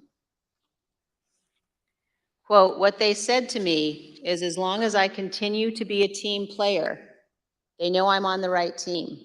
I'm doing the right thing. I'm protecting who I need to protect. You know I'll continue to stay in good graces in Trump world. And they have reminded me a couple of times that Trump does read transcripts, and just keep that in mind as I proceed through my interviews with the committee." Here's another sample in a different context. This is a call received by one of our witnesses. Quote, "A person let me know you have your deposition tomorrow. He wants me to let you know he's thinking about you. He knows you're loyal and you're going to do the right thing when you go in for your deposition." I think most Americans know that attempting to influence witnesses to testify untruthfully presents very serious concerns. We will be discussing these issues as a committee, carefully considering our next steps. Mr. Chairman, thank you. I yield back. Gentlewoman yields back. Ms. Hutchinson, thank you. Thank you for doing your patriotic duty and helping the American people get a complete understanding of January 6th and its causes. Thank you for your courage in testifying here today. You have the gratitude of this committee and your country. I know it wasn't easy to sit here today and answer these questions, but after hearing your testimony in all its candor and detail, I want to speak directly to the handful of witnesses who have been outliers in our investigation, the small number who have defied us outright, those whose memories have failed them again and again on the most important details, and to those who fear Donald Trump and his enablers. Because of this courageous woman and others like her, your attempt to hide the truth from the American people will fail. And to that group of witnesses, if you've heard this testimony today and suddenly you remember things you couldn't previously recall, or there are some details you'd like to clarify, or you discovered some courage you had hidden away somewhere, our doors remain open. The Select Committee will reconvene in the weeks ahead as we continue to lay out our findings to the American people. The chair requests those in the hearing room to remain seated until the Capitol Police have escorted the witness and members from the room. Without objection, the committee stands adjourned.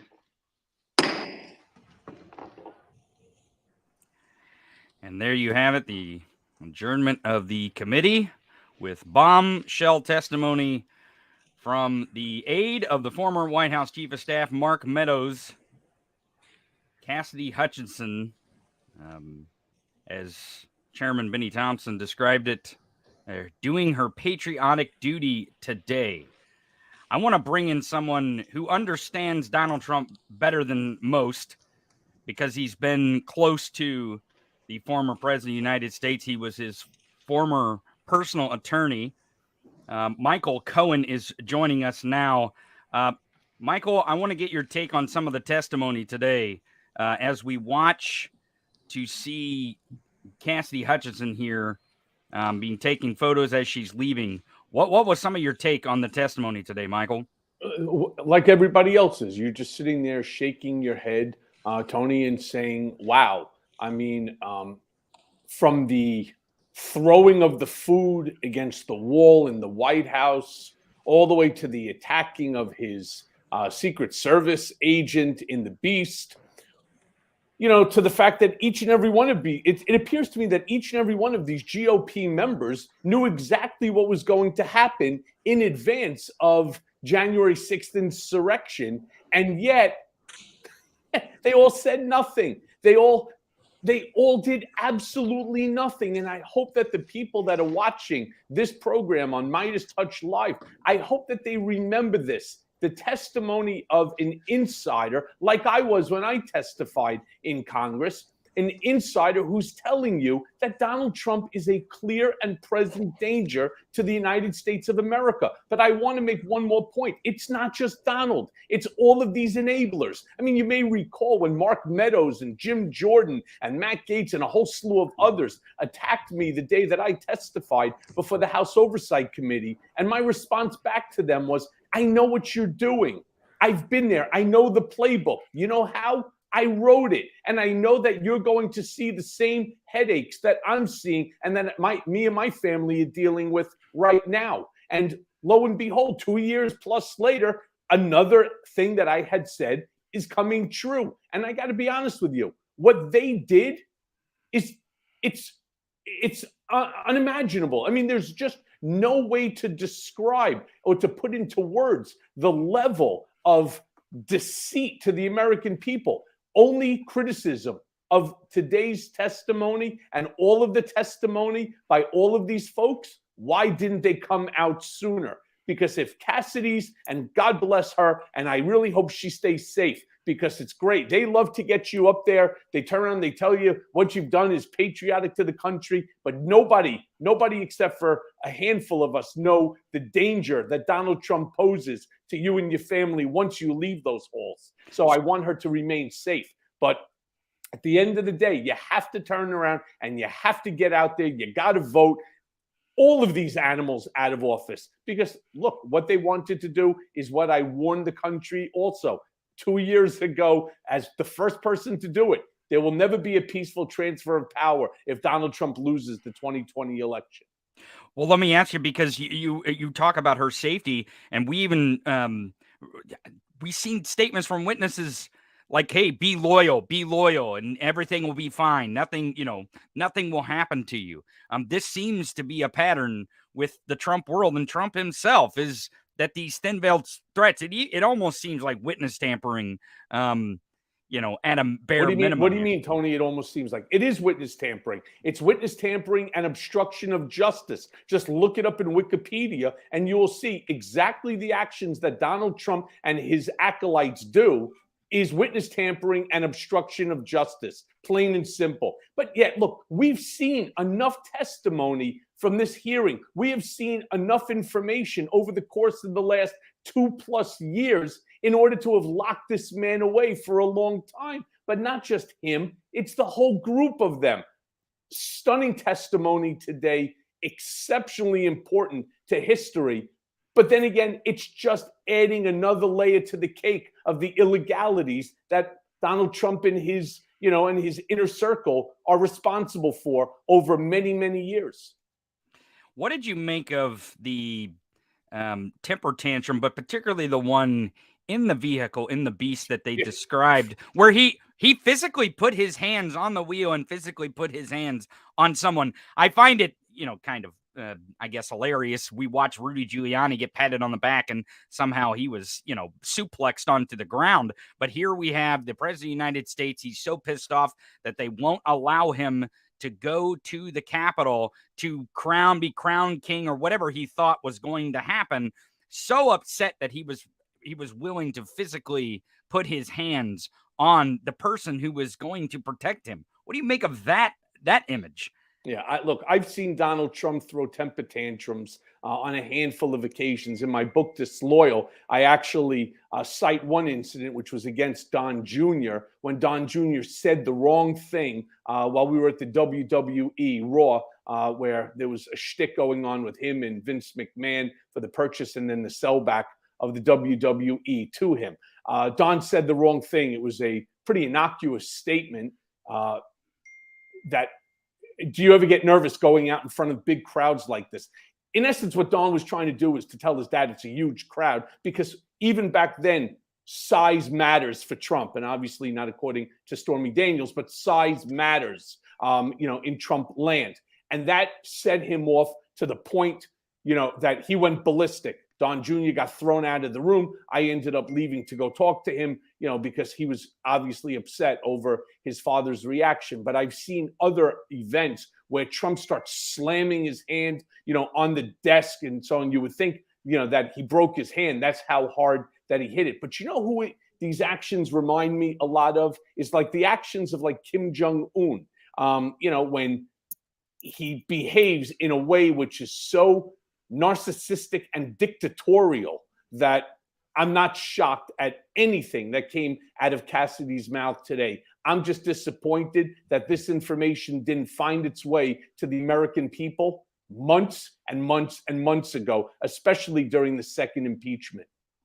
So what do you make of maybe the movement from here on out? Now that we had this out in the space, I mean, it seems like there's a lot of people who have criminal liability now just from the testimony that was spoken today by Cassidy. One person in particular would be her former boss, Mark Meadows.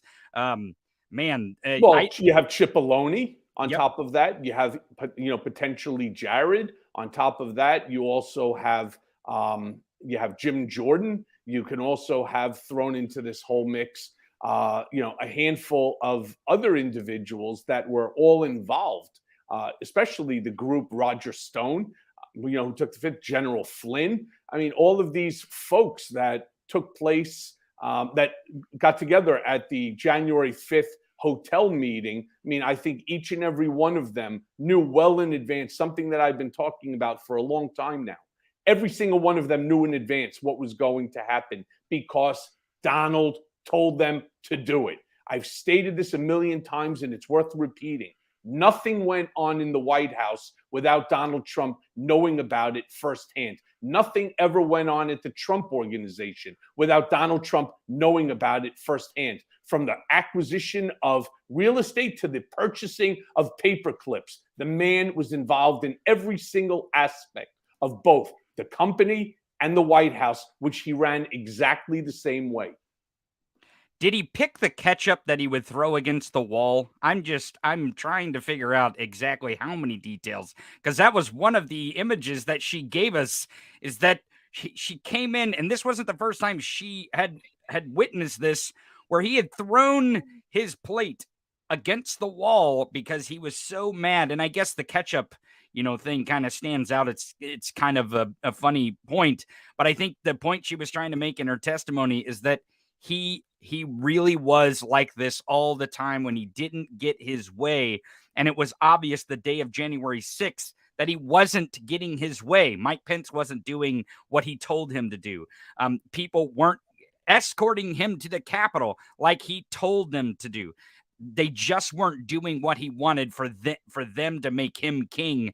And ultimately, that's maybe why the ketchup ended up on the wall. I guess that's kind of a funny side point. But really, into all the seriousness here, how dangerously close were we to Donald Trump bullying these people into doing what he wanted to do and tearing down our democracy? How Look, close you have to we give them a lot of credit for standing up. It is not easy, and I've also said this ad nauseum. It is not easy standing up to Donald Trump. The guy is beyond vindictive. The man knows no shame. He has no empathy. So he will go to any length out there in order to get what it is that he wants, including putting his own life and everybody else's life in jeopardy by grabbing a hold of a steering wheel while the beast, which is like a 20,000-pound vehicle. I mean, the doors, I don't know if you've ever been in the beast or felt the beast. I've closed the doors, to the beast. With myself when I was allowed to sit inside of it. Those doors weigh like 10,000 pounds. I mean, it's crazy. And he grabbed the wheel of the beast while it's in motion simply because the baby in chief wasn't getting what he wanted. He didn't get a chance to go march with people. He allowed weapons to be, brought close, to the rally that he was speaking at. He put everyone's life in jeopardy. But here's the thing that Cassidy stated, and it's true. His only thought was that they will not hurt me. These are my people. So he doesn't give a shit if it was your life in jeopardy or anybody else, maybe a journalist from CNN or MSNBC or ABC, NBC, CBS. It didn't make a difference to him who was there, who can get hurt. Knowing that they wouldn't hurt him, he wanted to be there. He actually wanted to walk them through the Capitol. That's how I see, knowing him as well as I do. That's what he wanted to do, to lead the charge, hoping that that would intimidate Mike Pence to call the whole thing off. Then he would end up taking over and remaining as president, whether it was for an extra day or an extra year or whatever it might be. The man is a narcissistic sociopath who has autocratic tendencies, and somehow or another he managed to bamboozle his way, into the White House and become the worst version of himself ever imaginable. I never thought that this would be the way that I remember, the legacy of Donald Trump ever. Well, speaking of legacy of Donald Trump, he's adding to the legacy this afternoon by, I guess you call it truthing. I'm not really sure. I want to bring those up real quick here. He says he hardly knows who this person, Cassidy Hutchinson, is. That's a very typical. He didn't know who I was either. Remember that? Right. Absolutely. His second one here from just, 20 minutes after, he says, never complained about crowd size. It was massive. We can go back and read these statements. It's full of a bunch of gibberish, to be quite honest, just because he's fucking lying here. He can't help himself but to lie. It's really ironic that this is truth. I think we have some more clips here. Here is another from 20 minutes later. Her fake story that I tried to grab the steering wheel of the White House limousine in order to steer into the Capitol building is sick and fraudulent. Fraudulent is the wrong word, by the way. Okay. Right. Well, when he's saying these things, I believe he's saying, yes, I did these. I have to say I didn't do these because I did do these things by making these statements. He says, very much like the Unselect Committee itself, wouldn't even have been possible to do such a ridiculous thing. Her story of me throwing food is also false. And why would she, I don't know why you capitalize she there, have to clean it up?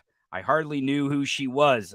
First of all, you may remember in her testimony, she didn't have to clean it up. She felt bad for the man that was cleaning it up, and she lent a hand. That's generally what people do, right? When you have empathy for another person. But then again, he finishes it by stating that he hardly knew who she was. That's the 3 Ds of Donald Trump, right? It's distance yourself, denigrate, and then deflect to something else. Then he goes on to talk about in the last Truth Social one that she changed lawyers at the last time.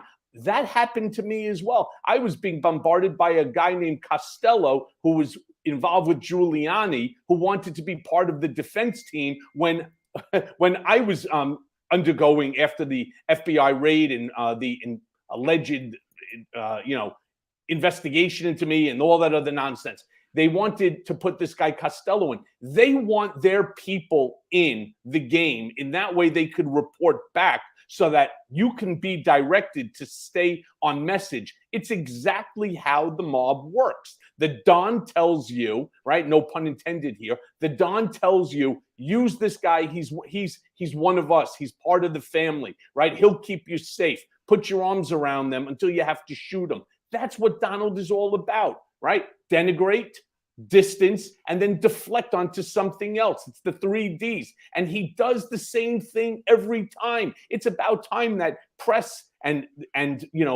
folks who are supporters of Trump start to see this. And rest assured, I guarantee if I go onto my cell phone right now, I've already received an email from Donald Trump's, his campaign finance, organization. Hey, just got smashed and attacked by the Unselect Committee. Send $15, right? Because we have to fight this. I guarantee you, this fucking grifter in chief is going to do everything in his power to suck even more money out of this. I mean, it's funny. This is bothering him a lot. It'll bother him a lot worse if he doesn't make money off of it. But this is really bothering him. The fact that you have all of these people coming together and corroborating what we already knew. We've already read the emails, the text messages, and so on, and the recordings. We've already heard, seen, and read these things. So we knew exactly what Cassidy was going to be responding to. It was just nice to have it coming first person from somebody like myself who was a fly in the wall during a certain period of time.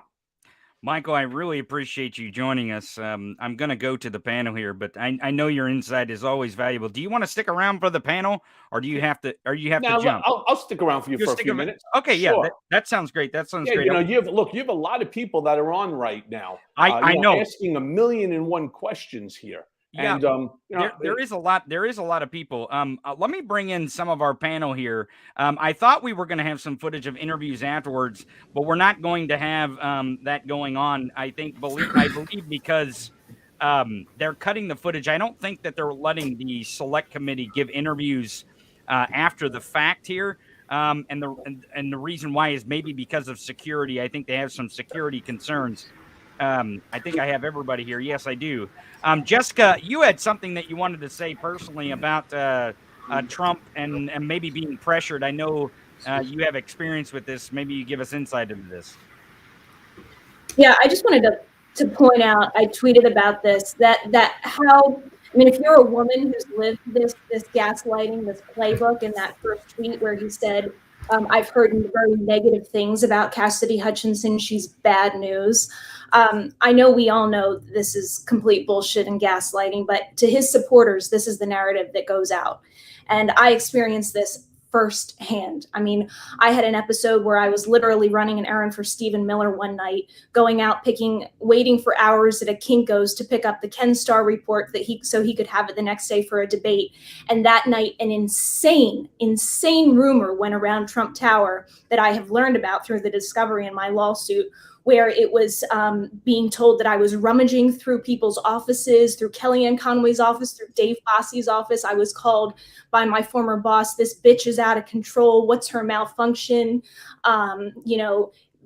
Basically bad news. This woman is bad news. It is such a misogynist, sick card to play on women. So, I dealt with this in silence, in privacy, in enormous, she has kind of a separate situation to deal with because she's very public. And I hope that publicity gets her the protection that she needs. And I think it will. I really pray and hope that it does. I was in a very different scenario where I couldn't say anything. And I had to deal with all of these lies and this unbelievable pressure and slander in silence. And so I empathize with her on that. And she is extraordinarily brave. Again, I want to emphasize what we started this conversation off with, that here is a woman.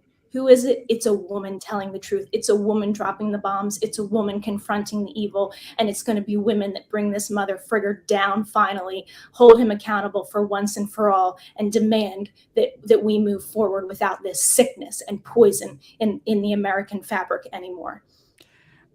Karen, I want to go to you too, but I want to pull up while you're talking here because I want to go to the former prosecutor because I think it just seems to be that maybe the assumption that Jessica was making at the break that maybe something is coming from DOJ that not just that speculation that possibly this is the reason why they wanted to get this out in the open as fast as they possibly could. Do you think we'll see people like Mark Meadows in handcuffs by the end of the week? I think the world wants to know. You got to unmute there. Sorry. Thank you. It seems to me the two things that struck me about this testimony today was I believe that this select committee is working close with the Department of Justice because they don't want to do anything to disrupt the investigation in any way or create any kind of issue or situation where witnesses are testifying that they might not want to testify publicly.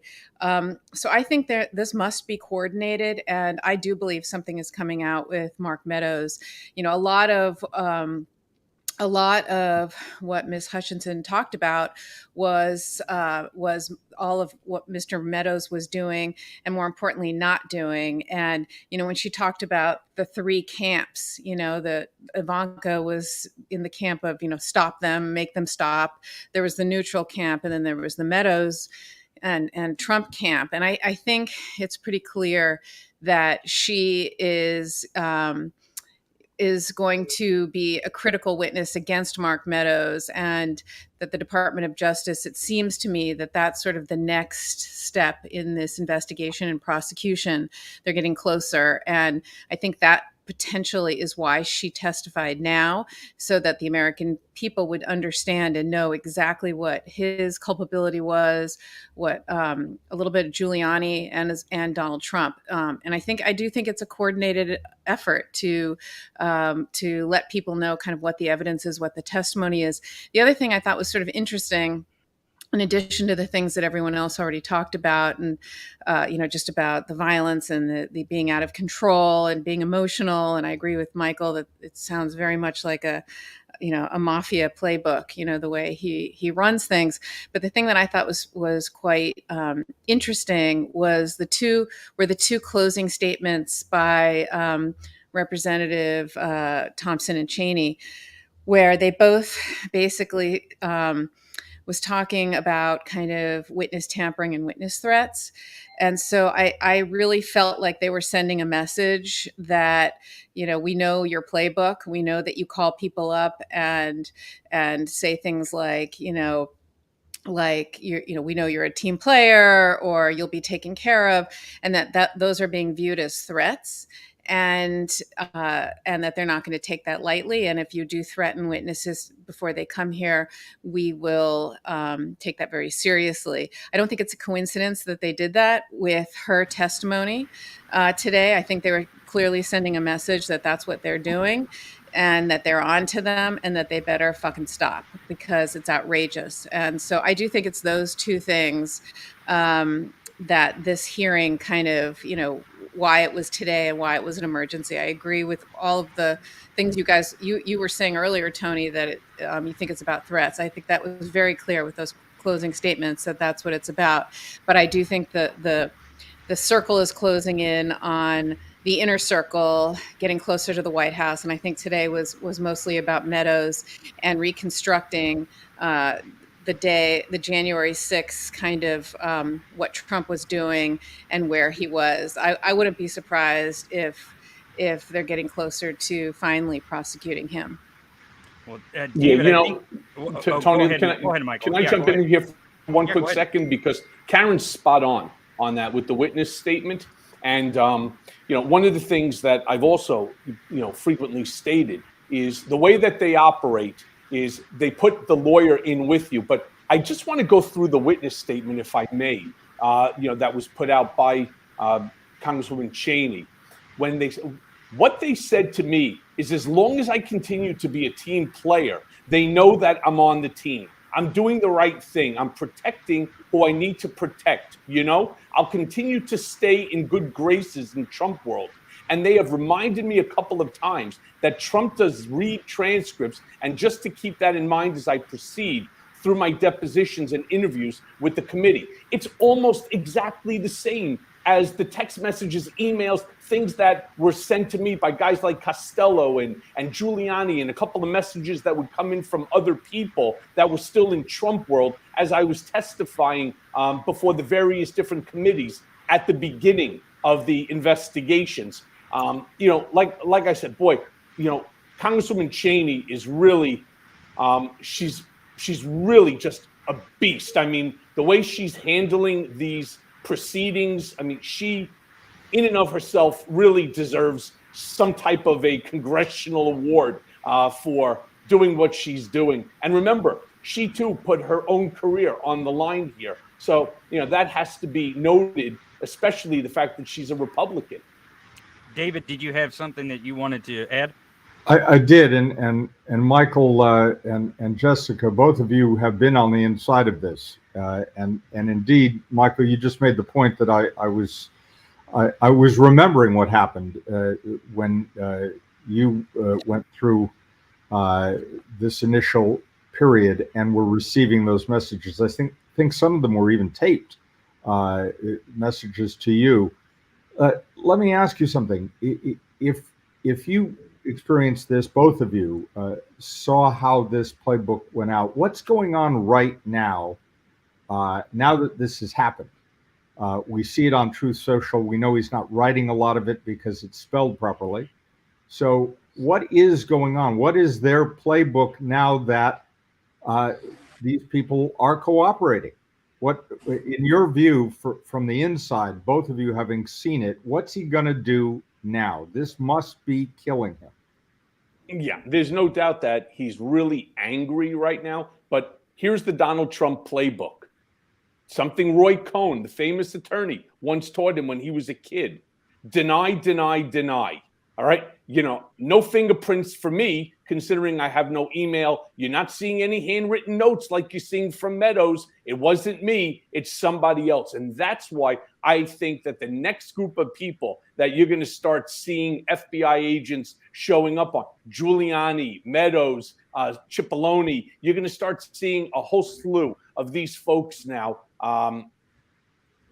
getting patted down by FBI agents. It's really bad for all of them because remember, Donald Trump has no loyalty. We always used to say in the office, he's like First Avenue, right? One way. And he doesn't give a rat's ass about any of these folks. And as long as he can escape responsibility, something he has done his entire life, he will use whatever levers of power that he still has. And he will make sure that each and every one of these folks ends up under the bus well in advance of him.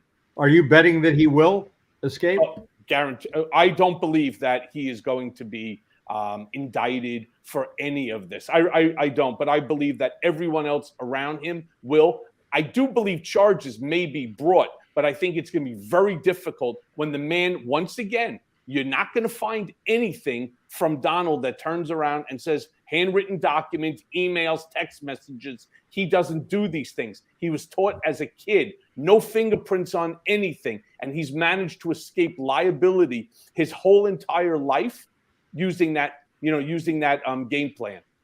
I want to say right there, yeah. Yeah, I'm going to take Michael to task on that. Let's change the expectations, Michael, that we've had for his whole life. Let's bring justice to bear on this situation. Donald Trump is going to be indicted because Donald Trump needs to be indicted. His fingerprints are all over television screens and Twitter and everything else. They have been for a year and a half, for God's sakes. With the American people know and the Justice Department knows. I know you and I, Michael, have been through hell. You have been through much more than I have. You've been in prison, but don't let that taint your faith in the justice system working now. This hearing, it is late. Too much time has passed. Too much damage has been done. But now is the moment when these unfathomable bombshells, one after another. I heard someone tweet that this is like after the second bombshell. It just put, John Dean is like, way in the, doesn't even compare to the bombshells of today's testimony.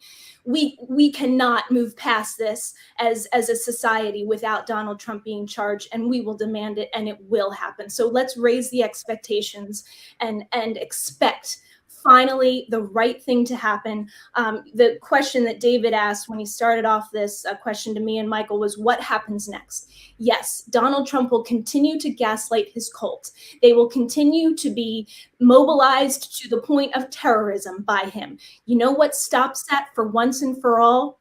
A criminal indictment, putting Donald Trump behind bars. A man in prison does not have the same effect on a cult following than a free man living on a golf course. So that's what happens next. Tweet a little more on your untruth, unsocial, and then face the fire that you've been avoiding your whole life, because it's coming, Trump.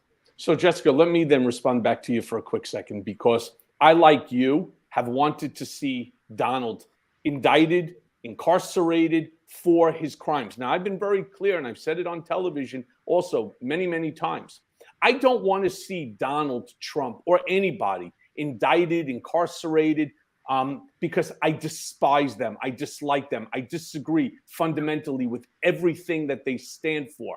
I want to see them indicted and incarcerated for crimes that can be proven. Now, remember, one of the big problems that we have here is you are still talking about a former president of the United States, and the system, as I have unfortunately learned, is not designed in order to deal with somebody like Donald Trump. Rest assured, I, like you and virtually everybody that's probably watching this, I want to see him indicted. All right. I wanted to see Alvin Bragg do what he was supposed to do after I gave 14 different meetings with them over a 2.5-year period. I wanted to see indictments coming out of the DA, no different than I was happy to see stuff coming out of Georgia, and I was happy to see these hearings moving forward. Nevertheless, this is still a Merrick Garland. I don't have a lot of faith in the Department of Justice, simply because I went through it and I understand so much better now than I've ever understood it before,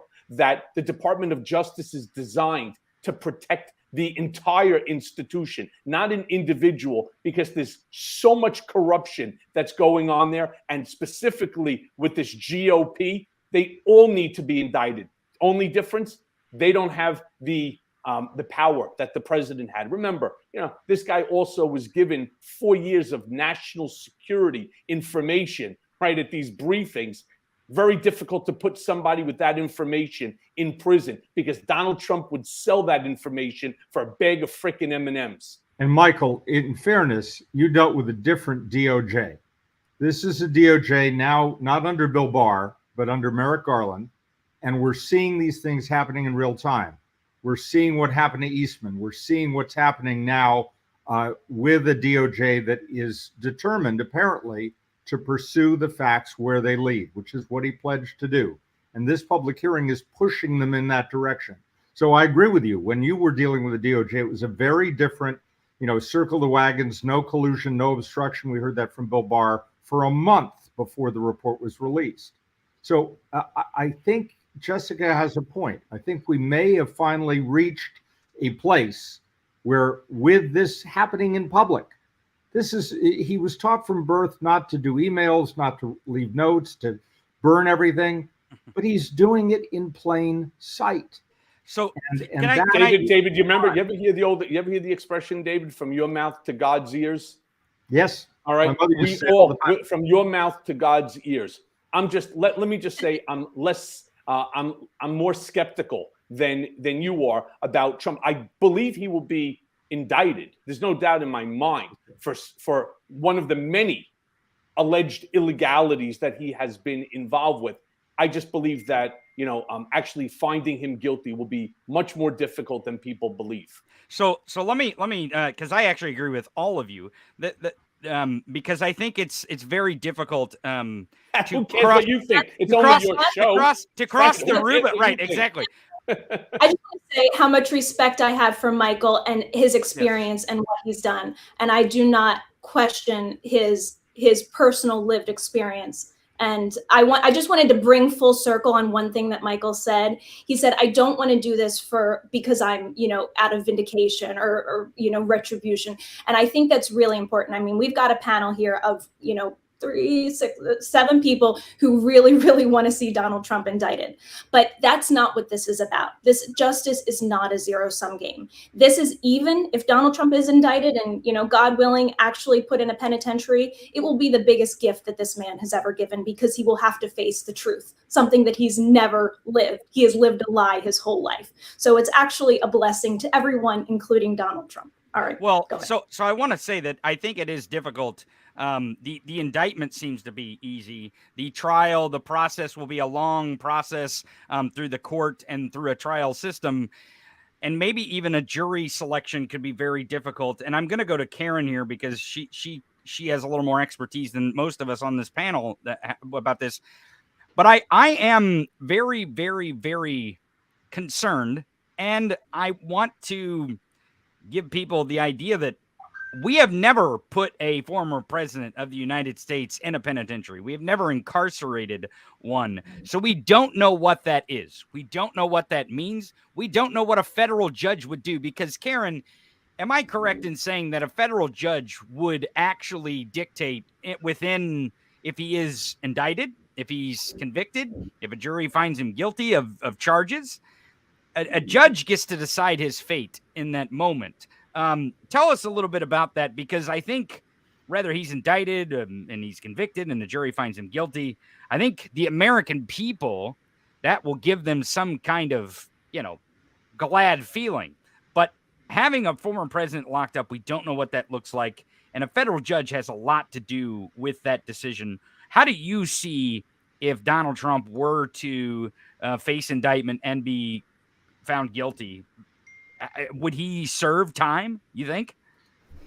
So don't forget, he could be prosecuted either in state court or federal court. As Michael pointed out, Alvin Bragg, the Manhattan DA, had a pending case, or had a case, an investigation against him that they did not bring, and still people are still hoping that he will. But there's also investigation in Georgia, when he said, find the votes, find the 12,000 votes. So it could be state court, it could be federal court. As you said, it's very clear that the Department of Justice is investigating him. And then if he were to be prosecuted, he would be arrested. He'd be brought before a judge, and a judge would decide whether or not during the pendency of his case, whether he would be incarcerated pre-trial, whether he's a flight risk or a risk, a danger to society, and those are the balancing sort of that that they would do, whether he could have house arrest or an ankle monitor. I mean, there's very different ways a federal judge could decide what to do pre-trial with him. He would then be prosecuted like anybody else, and he would have to be indicted. He would be prosecuted. He would then go to trial, and he'd probably have a jury trial. I'm almost 100% sure it would be a jury trial. And then, they would present evidence. It would have to be admissible evidence. And interestingly, these hearings, which have been phenomenal, some of what they present is hearsay. And so some of what they have presented would require live testimony, and not just the hearsay that they have. So I'm sure the federal prosecutors are watching these hearings to see what evidence would be admissible evidence. And then, it goes to a jury, and a jury decides. And of course, the sentence is up to the judge if he is convicted. And yes, he could go to prison for sure for all of these crimes. That's just sort of the process. You're right that there's no sitting United States president who's ever been prosecuted. We have, I'm sure, prosecuted other, we like to be the world's police. And so I'm sure there have been former other kind of presidents in other countries that we have prosecuted for various corruption, but we've never, but we've never prosecuted a former president of the United States in the criminal justice system. As we know, Nixon was pardoned kind of right away, so he never faced. He was the closest we got. He never faced prosecution. So, We'll see. We will see. I think it's happening. I think he's going to be, I think the cuffs are going to go on him. I don't know if it's state or federal, but I think someone's going to do it. And then I think others are going to do it. I think it's just going to take someone to go first. And as soon as somebody goes first, I think, Well, I actually think it's going to Karen, be I'll tell you. Noriega, who we locked Exactly. here, and to Michael's point about him selling information, there's a way to lock somebody up where they have no contact. And I think that was true with Noriega. No contact whatsoever with the outside world. So I would submit that. I'll tell you that whether he gets locked up or not, he is absolutely terrified this afternoon. Before I go to some of these truths or whatever the hell they're called that he's putting out here on his fraudulent social media site, Tooth Central as he calls it, at his rallies, I want to give everybody the chance to go over to store.MidasTouch.com, get your Convict or Convict 45, a union made in the USA enamel pen. Just use the code I like Justice Convict, for by the 10%. way. I do too. I like Convict. You know, Tony, I just wanted to bring up one thing. I know this is going to seem almost comical, though it's obviously not. But as a former president, he is entitled to Secret Service protection for the rest of his life. Could you imagine if, in fact, he does get locked up? I wonder if the Secret Service agents have to go with him. Wouldn't that be something? What a way to pull a detail on that. It would. Well, and that's why I say I don't know what it looks like. I don't know what a federal. It doesn't look like what happened with Noriega in Miami. By the way, in all fairness, Noriega had a cadre of people. He had his own specific block, and he had people working for him while he was there. It's a very famous story. But yes, I totally agree. It's never happened. I agree with Karen 100%. It's never happened in the United States. And I think Merrick Garland fears that it would be setting a precedent for other presidents then, or other parties to go after members of the competing party in the future. Right. I mean, would this open up a Pandora's box? I think it's something that Merrick Garland is really, truly concerned about. Texas Paul, I know you've been waiting patiently because I know he's got a ton of notes here. I know he does, but I want to bring you up, but I want to go to, because I know these things really piss you off. But here is some more of these truths, I guess, that he's putting out. He misspelled Cheney here. Cheney conveniently left out the snippet in my speech to, quote, go peacefully and patriotically. Of course, the capitalization doesn't make much sense here. Isn't she disgraceful? He seems really terrified of Darth Vader Jr. Liz Cheney, as I refer to Darth Vader Jr. But he also truths out here, whatever the hell it's called. He puts out in a statement here, he says, there is no cross-examination of this so-called witness. This is a kangaroo court. I always have said that it was a Cheeto dust kangaroo coup. So maybe it is appropriate that Donald Trump on his fraudulent social refers to this as a kangaroo court. But we must not forget that the person who questioned the witness almost the entire time is a Republican, not a Democrat, a Republican. And most Democrats wouldn't vote for her if she was the last politician on earth. This is not some kind of liberal Democrat radical. It's Liz Cheney that was questioning her the entire time. So what do you make of his statements versus the testimony today? Obviously, he's a whiny little bitch, but what do you make of it, Texas Paul? Give the Midas Mighty the Texas Paul version here. He's fucking terrified. He's fucking terrified. This is not a court. This is a political exercise, and he knows he lost. That's exactly what this is crowd control. They have laid it out from the beginning.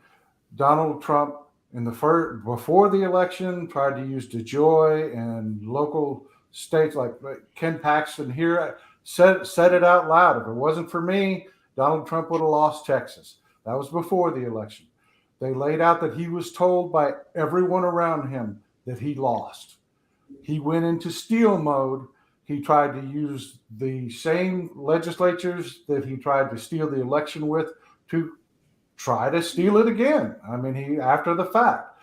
Then he tried to use the DOJ. Then he tried to use the military, and when all of it failed, he tried to use the Proud Boys and the Oath Keepers to try to hold on to power. It all failed. He is fucking terrified, and he is going to burn. There is no way he walks away from this. I don't care what anybody says. That's exactly what this is. This is a political exercise to prepare the nation for the fact that we are going to start seeing people all around Donald Trump, and Karen knows how it works. You don't start convicting at the top. You flip them one after the other, after the other, after the other, after the other. Today's testimony was to give you the clearest, shittiest picture possible of Donald Trump so that people don't riot, so that people don't, there's no valid claim that he's innocent. This is all a political exercise to free Merrick Garland up to do exactly what he has already planned to do. They are coordinating. This is the public face of it. But Donald Trump is fucked for all eternity. There's no way he walks away from this. There's too much out there, too many people. You're right. His fingerprints aren't on it. But when you have 15 people around you saying, he did it, he told me to fucking do it, I guarantee you there's not a jury in this country that is going to let Donald Trump walk away unless they end up with some MAGA motherfucker on there, some cult member. This is over. That's exactly what this is. And I will give you this hat, Tony, if I am wrong.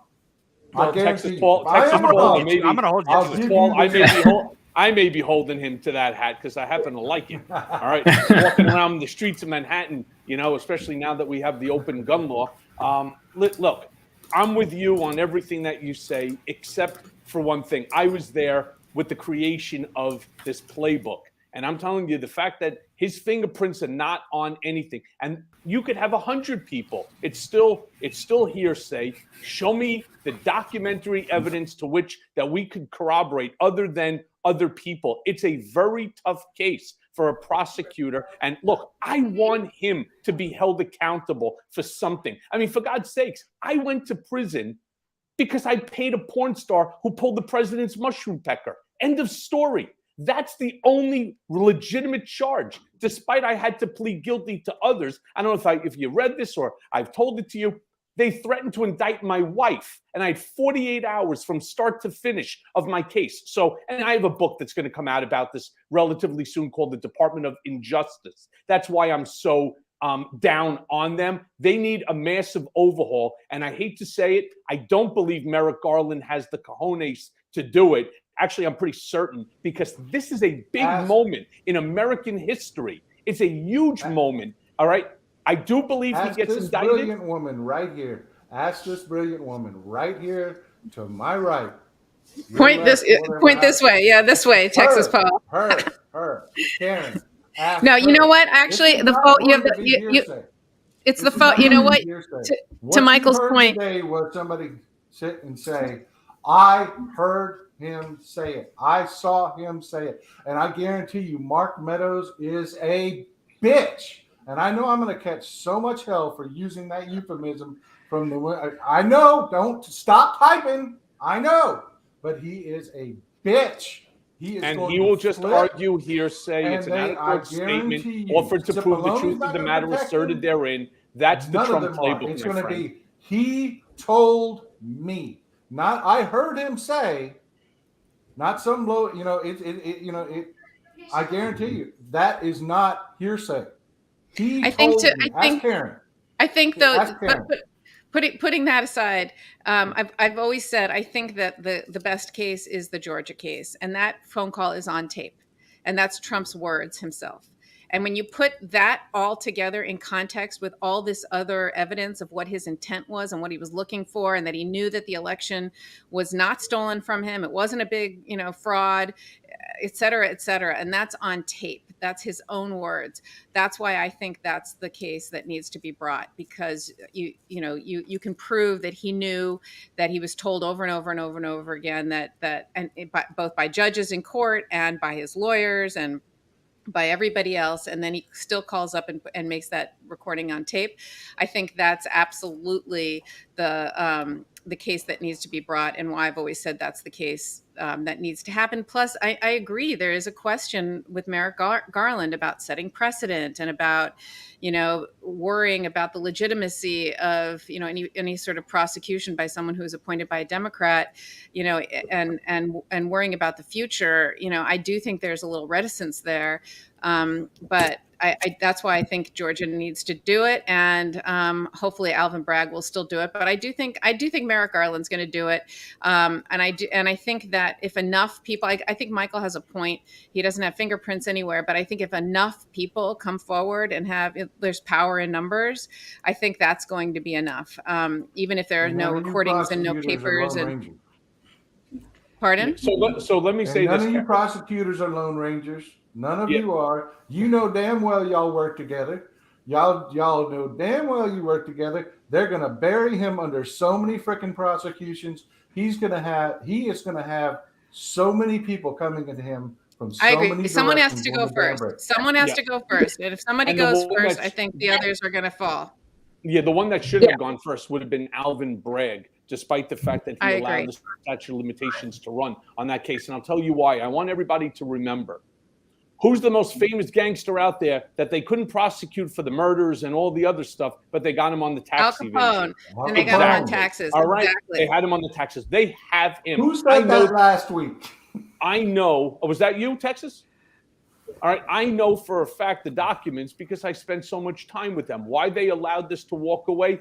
Who cares what's the reason that the man is behind bars? Who cares which is the illegal actions taken by Donald that puts him away and out of our lives? No one. So they should have gone with the low-hanging fruit. Instead, finding, 1 out of 12 jurors who's going to be a Trump sycophant, acolyte follower is going to be real difficult. Right, and that one person can hold up the entire thing, cause mistrials, and so on. This is not an easy case, and they should have gone after the low-hanging fruit, put the guy's ass away. Makes no difference to me if it's the sedition argument, whether it's trying to attempt a coup or tax evasion. Makes no difference at all.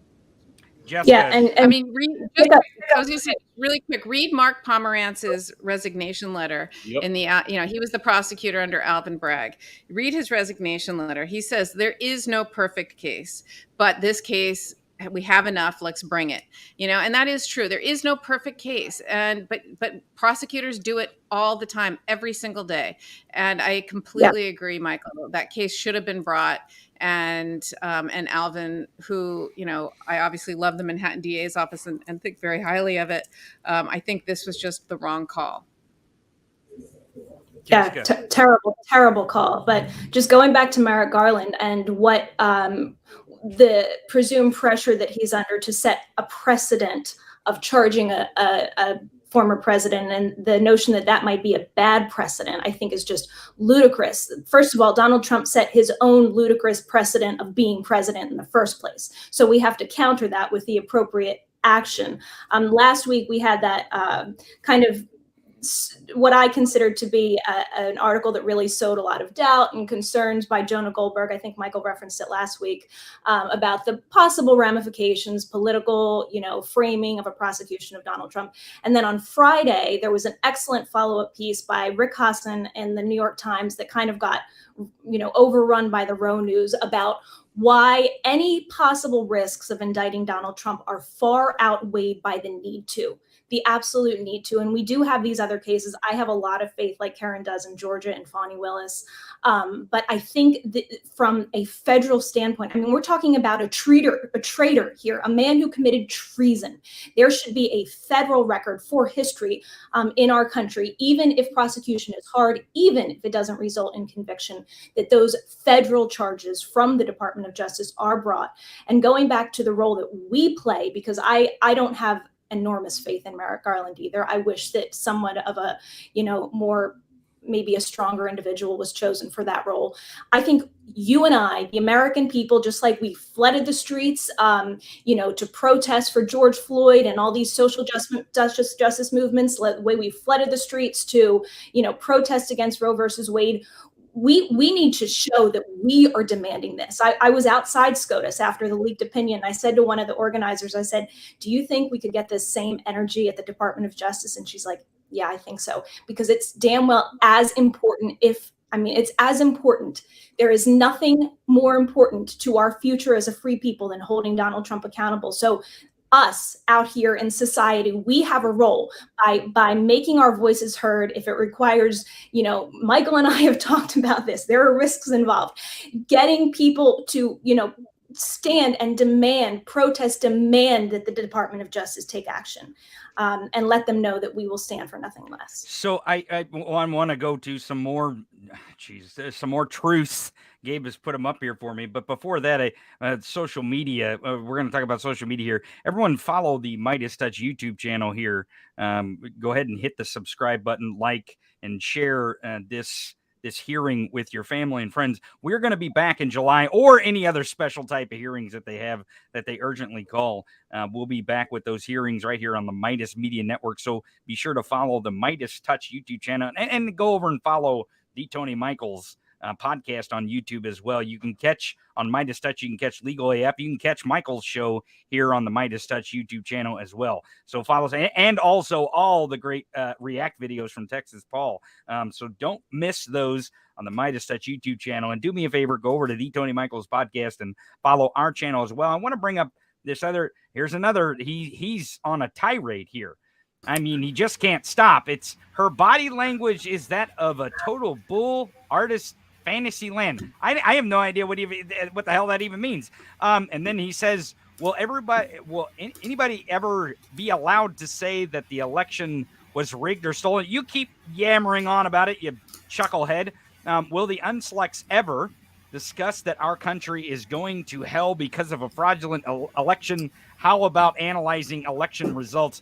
This is all, again, just complete, utter nonsense from the former guy himself. Gabe, what do you make of the? You're looking at True Social right now, and you're trying. I'm listening to the panel, but in the background, I'm following along. He just keeps posting, and I cannot keep up to make these graphics. But he said everything from what you just said, as well as he has some additional ones where he said a total phony. He said, I never said Mike Pence deserves it to be hung. Another made-up statement by a third-rate social climber. Bad handwriting, that of a wacko, question mark. Why didn't they use the 10,000 troops that I offered on January 3rd? There would have been no January 6th. So he's, he's really, he's doing those 3 a.m. rage posts where he sits on the shitter and he's just going at it. And right now, I just can't keep up with them. But I mean, like, looking at this, I just have to agree with everything that people are saying is like I think also in addition to that, he is going to, he might even say something that he doesn't mean to say. He might admit to something that, in his rage, he goes ahead and says just, and hands up to someone that might be investigating him. I don't know. But, it really does tell you, we heard it during the testimony. He tried to grab the wheel. He tried to choke the secret agent. He was throwing food against the wall. Donald Trump is a child. He is having a tantrum. And right now he is kicking and screaming in Mar-a-Lago, upset because these truths have come out. And now he's trying to use Truth Social to truth himself out of the actual truth. So it's completely ridiculous. I mean, we have a child that was a president. He is completely having a tantrum. And the guy is, he's frightened. Like you can't write this. No, he's terrified. Liz Cheney beat the shit out of him politically. She beat the living shit out of him politically, and he knows it. Well, I'll tell you, Texas Paul probably knows this growing up in Texas.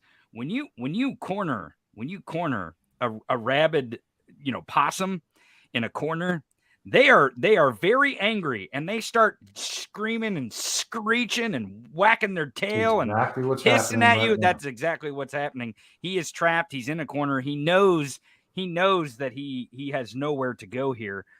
So he's lashing out, and I know Michael probably knows this better than anybody. Yeah. So, Tony, let me chime in on this one. All right, because there's 2 Donald Trumps here, something that everybody has to understand. There's the Donald Trump who has moments of clarity where he realizes that Liz Cheney, who is the daughter of the former vice president from 2001 to 2009 under George Bush, All right. Another Republican is the one that's leading the charge against him. So how is it a kangaroo court, considering the committee is not even a court, as Texas Paul put it before? But then there's the other Donald Trump. And this Donald Trump, I hate to say, takes up most of the brain, whatever's there in Donald Trump, whereby he's so myopic. If on Truth Social, people start responding back to him saying, yeah, Donald, you won. Yeah, Donald, you're the greatest. You're my Führer, right? They stole the election from you. All of this said by the select committee and by all the witnesses is all a lie. What he does then is he laser focuses on that specific response back, and then that becomes the 100% denominator. It's a very sick and demented issue that goes on in between Donald's ears. So we got just a few minutes left. I want to give everyone one last chance to make a statement about the testimony today, but also going forward, what they maybe expect from the committees. As you heard Liz Cheney and Benny Thompson at the end of the hearing kind of give a projection of what is going to happen in the hearings that we may that we're going to have in July, maybe even sooner. We don't know. So I want to go around the table here. I'll start with Karen. Karen, what is your opinion, your last thought of the hearing today and going forward, what these hearings will bring? So, it's just interesting that Donald Trump's tweet was, how come nobody's testifying about the fraud, about the stolen election? But, it's very clear that everyone who could give that, ridiculous opinion has taken the fifth. So, they won't. They can't say it because they know that's incriminating, because there is no fraud. It wasn't stolen. And it's not the big lie. It's the big crime. So that's what these hearings, in my opinion, have shown, is that this is the big crime. And I look forward to seeing the house of cards that is going to come down around him in the coming weeks and months, with hopefully prosecution after prosecution after prosecution. And we're all going to look back at this horrible, dark time in our life and move on. The other thing I just want to say is it's so clear that Cassidy Hutchinson got under his skin. He can't stop tweeting. I didn't realize. It's just so easy to get under this man's skin. Anyway, those are my final thoughts. And thank you all for spending the day together. Jessica, to you. Let me just bring it back to where we started today. We've got a threat of fascism on two fronts. We've got, fascists trying to run the right wing and really minority rule this country.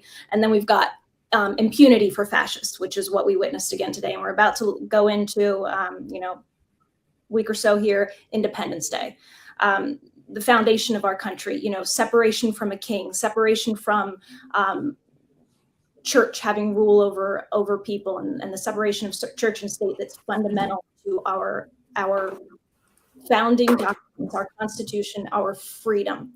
I just want to remind everyone what a pivotal moment in history we are living through. You and I, you've joined us on this network. This network, I know I'm so grateful to be included in, is all about our role, what we can do to make sure that democracy survives and does not become something that, was a nice idea in history for a few hundred years. So I just want to leave everybody with that gravity. Like I said in the open, I'm so grateful that we had this unexpected hearing today. And oh my God, what a hearing it was. It was. Paul, to you. Give us your last thoughts there, and then I'll go to Michael. Thank you, Michael Cohen, for everything you've been through and everything that you brought out into the public light. You were the start of the downhill slide for Donald Trump. Everything prior to then, all the crime and stuff that had been going on, everything had been going uphill for him. But it'll be a long haul, but you will see him in an orange jumpsuit, and I am truly grateful to you.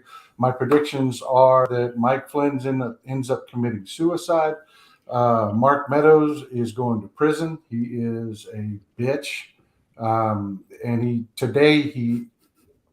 everything that he kept his mouth shut for went out the window today. I mean, he's got nothing to offer. Cassidy Hutchinson put him in jail. There's no deal that he can make after this, other than pointing the finger and say he may be able to shave some time. I have to ask Karen about that. But Rudy Giuliani is done. He's done. He is going to prison. We haven't even gotten to the violence part yet. We know that there are more hearings coming where they're going to be talking about who coordinated with the Oath Keepers, who coordinated with the Proud Boys and the 1A Praetorians that are so tight with Mike Flynn. Yeah, Liz Cheney isn't done with Donald Trump by a damn sight. And he's going to burn. He is so going to burn. Well, I appreciate the words there, Paul. Everyone hears that Midas Mighty loves the way Paul puts things. So thanks for joining us, Paul. Michael, what's your final thoughts here on the hearings, but the hearings going forward as well? Yeah. So first, let me thank Texas Paul for the kind words. So I'll share just a personal. It's very difficult to put into words the way the system, when it breaks you, it breaks you. I do what I do simply, as redemption. I know that, I am in part responsible for the creation of Frankenstein's monster. And my hope is that we're able to recage the beast before he destroys our democracy. I have children and so on. I have, nieces, nephews. I have, a pretty large family, and they deserve the democracy that we have come to know. And we need to change so much in this country, including the Supreme Court, with the way that they're running amok right now. But to touch on the hearing, so I do thank you for that. I work on myself every day. I put on the fun facade, but inside, people who have done time will tell you, you're broken inside, and it takes a long time, if ever, to become yourself again. As it relates to the hearings, yeah, I appreciate all the stuff that's come out from Cassidy, from Engel, from Donahoe, from Rosen, from all of the witnesses. I only wish, like what I did, that they would have come out earlier, and maybe none of this would even be relevant right now. Maybe there would have been a way to overturn Trump's decisions to put these three animals on the Supreme Court. There's so many things that I wish that they would have come out earlier with, whether it's the first impeachment or the second. That would have been the right thing to do, not post fact. I hate when that happens. And I'm going to tell you my reason why. The bigger fear that we have to have is not Donald Trump rerunning for president. I've told everybody a long time now he's not running. The guy has more problems than anybody can even imagine. He deserves, and hopefully he will be indicted. His company is going to go under. He's not going to be running again. And he also cannot handle being a two-time loser. That's one of the things that is really keeping him away from the campaign trail. But what we all have to be concerned about, and Midas Touch is so on top of this, all of us that are on this panel, constantly talk about it. What happens with the next one, the Donald Trump 2.0, like a Ron DeSantis, who's smarter than Trump, that's for sure, who's probably better financed with the Republican Party than Trump would be, and somebody who's potentially more devious and more disrespectful to the Constitution, hard to imagine, than Donald. That's the guy that we have to be worried about, because Donald has now given him a playbook on how to overthrow the government, how to destroy our democracy, and how to basically, tear up our Constitution. So we all need to stay vigilant, keep doing what we're doing. Thanks to everybody that joined us today. Obviously take care of Midas if you can. Stay with all of us. Keep tuning in, because there's so much more to come. I appreciate all of you being here, and thank you for joining us. And I want to thank the audience again.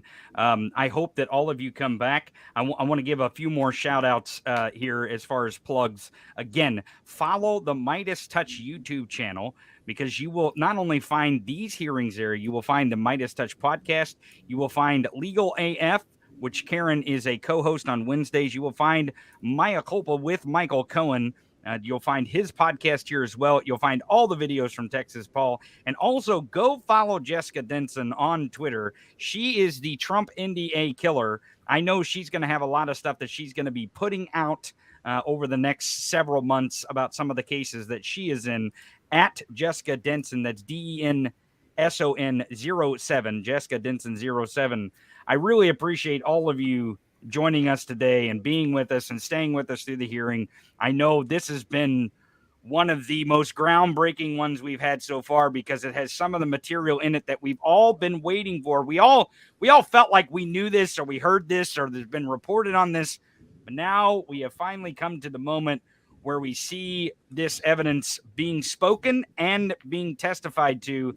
I want to tell you that I think these hearings coming up are because Liz Cheney and Benny Thompson pointed to this at the very end, and they were very, and they kept giving these little nuggets. Did you notice that they give these little nuggets throughout the hearing and the upcoming hearings and the upcoming hearings and the upcoming hearings? It's almost like they have a producer doing this to tie you into these new episodes and to keep you viewing and to keep you seeing this evidence. So I implore you, follow Midas Touch YouTube channel and go over, do me a favor and Gabe a favor and go over and follow our YouTube channel, The Tony Michaels Podcast.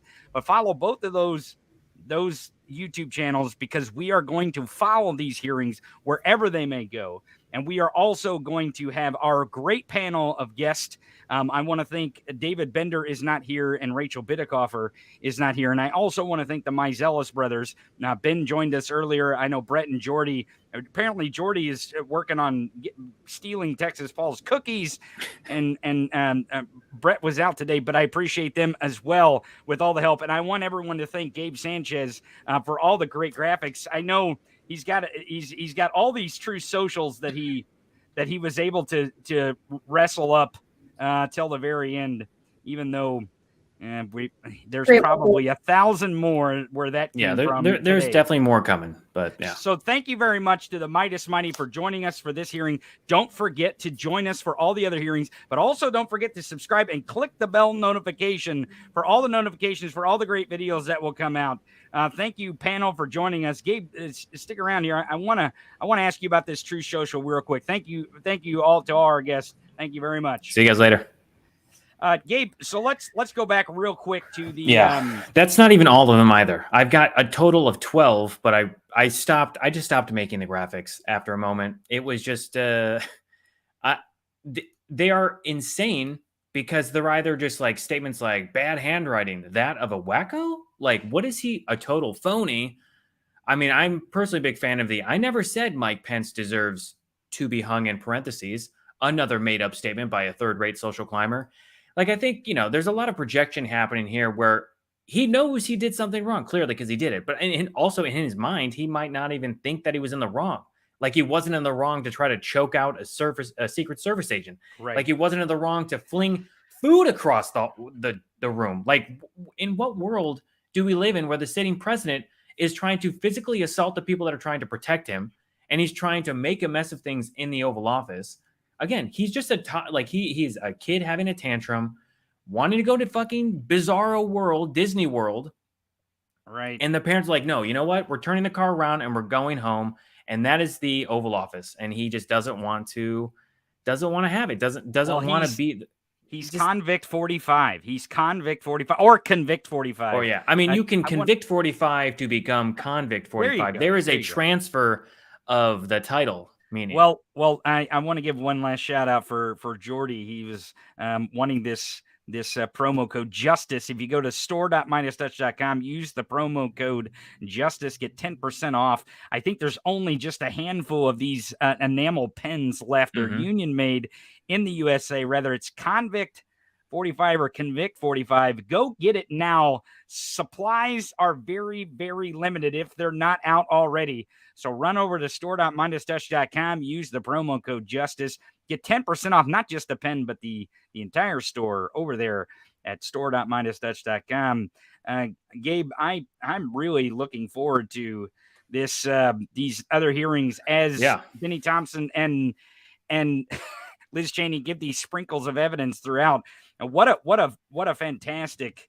I mean, like you said, they're doing a good job, through producer kind of guidance to say, next week on the shit show that is the January 6th, riot. And it's like previously on the shit show that was the January 6th riot, or just the Trump administration in the final days. Like either way you want to look at it, they are doing a very good job of saying next week, expect this.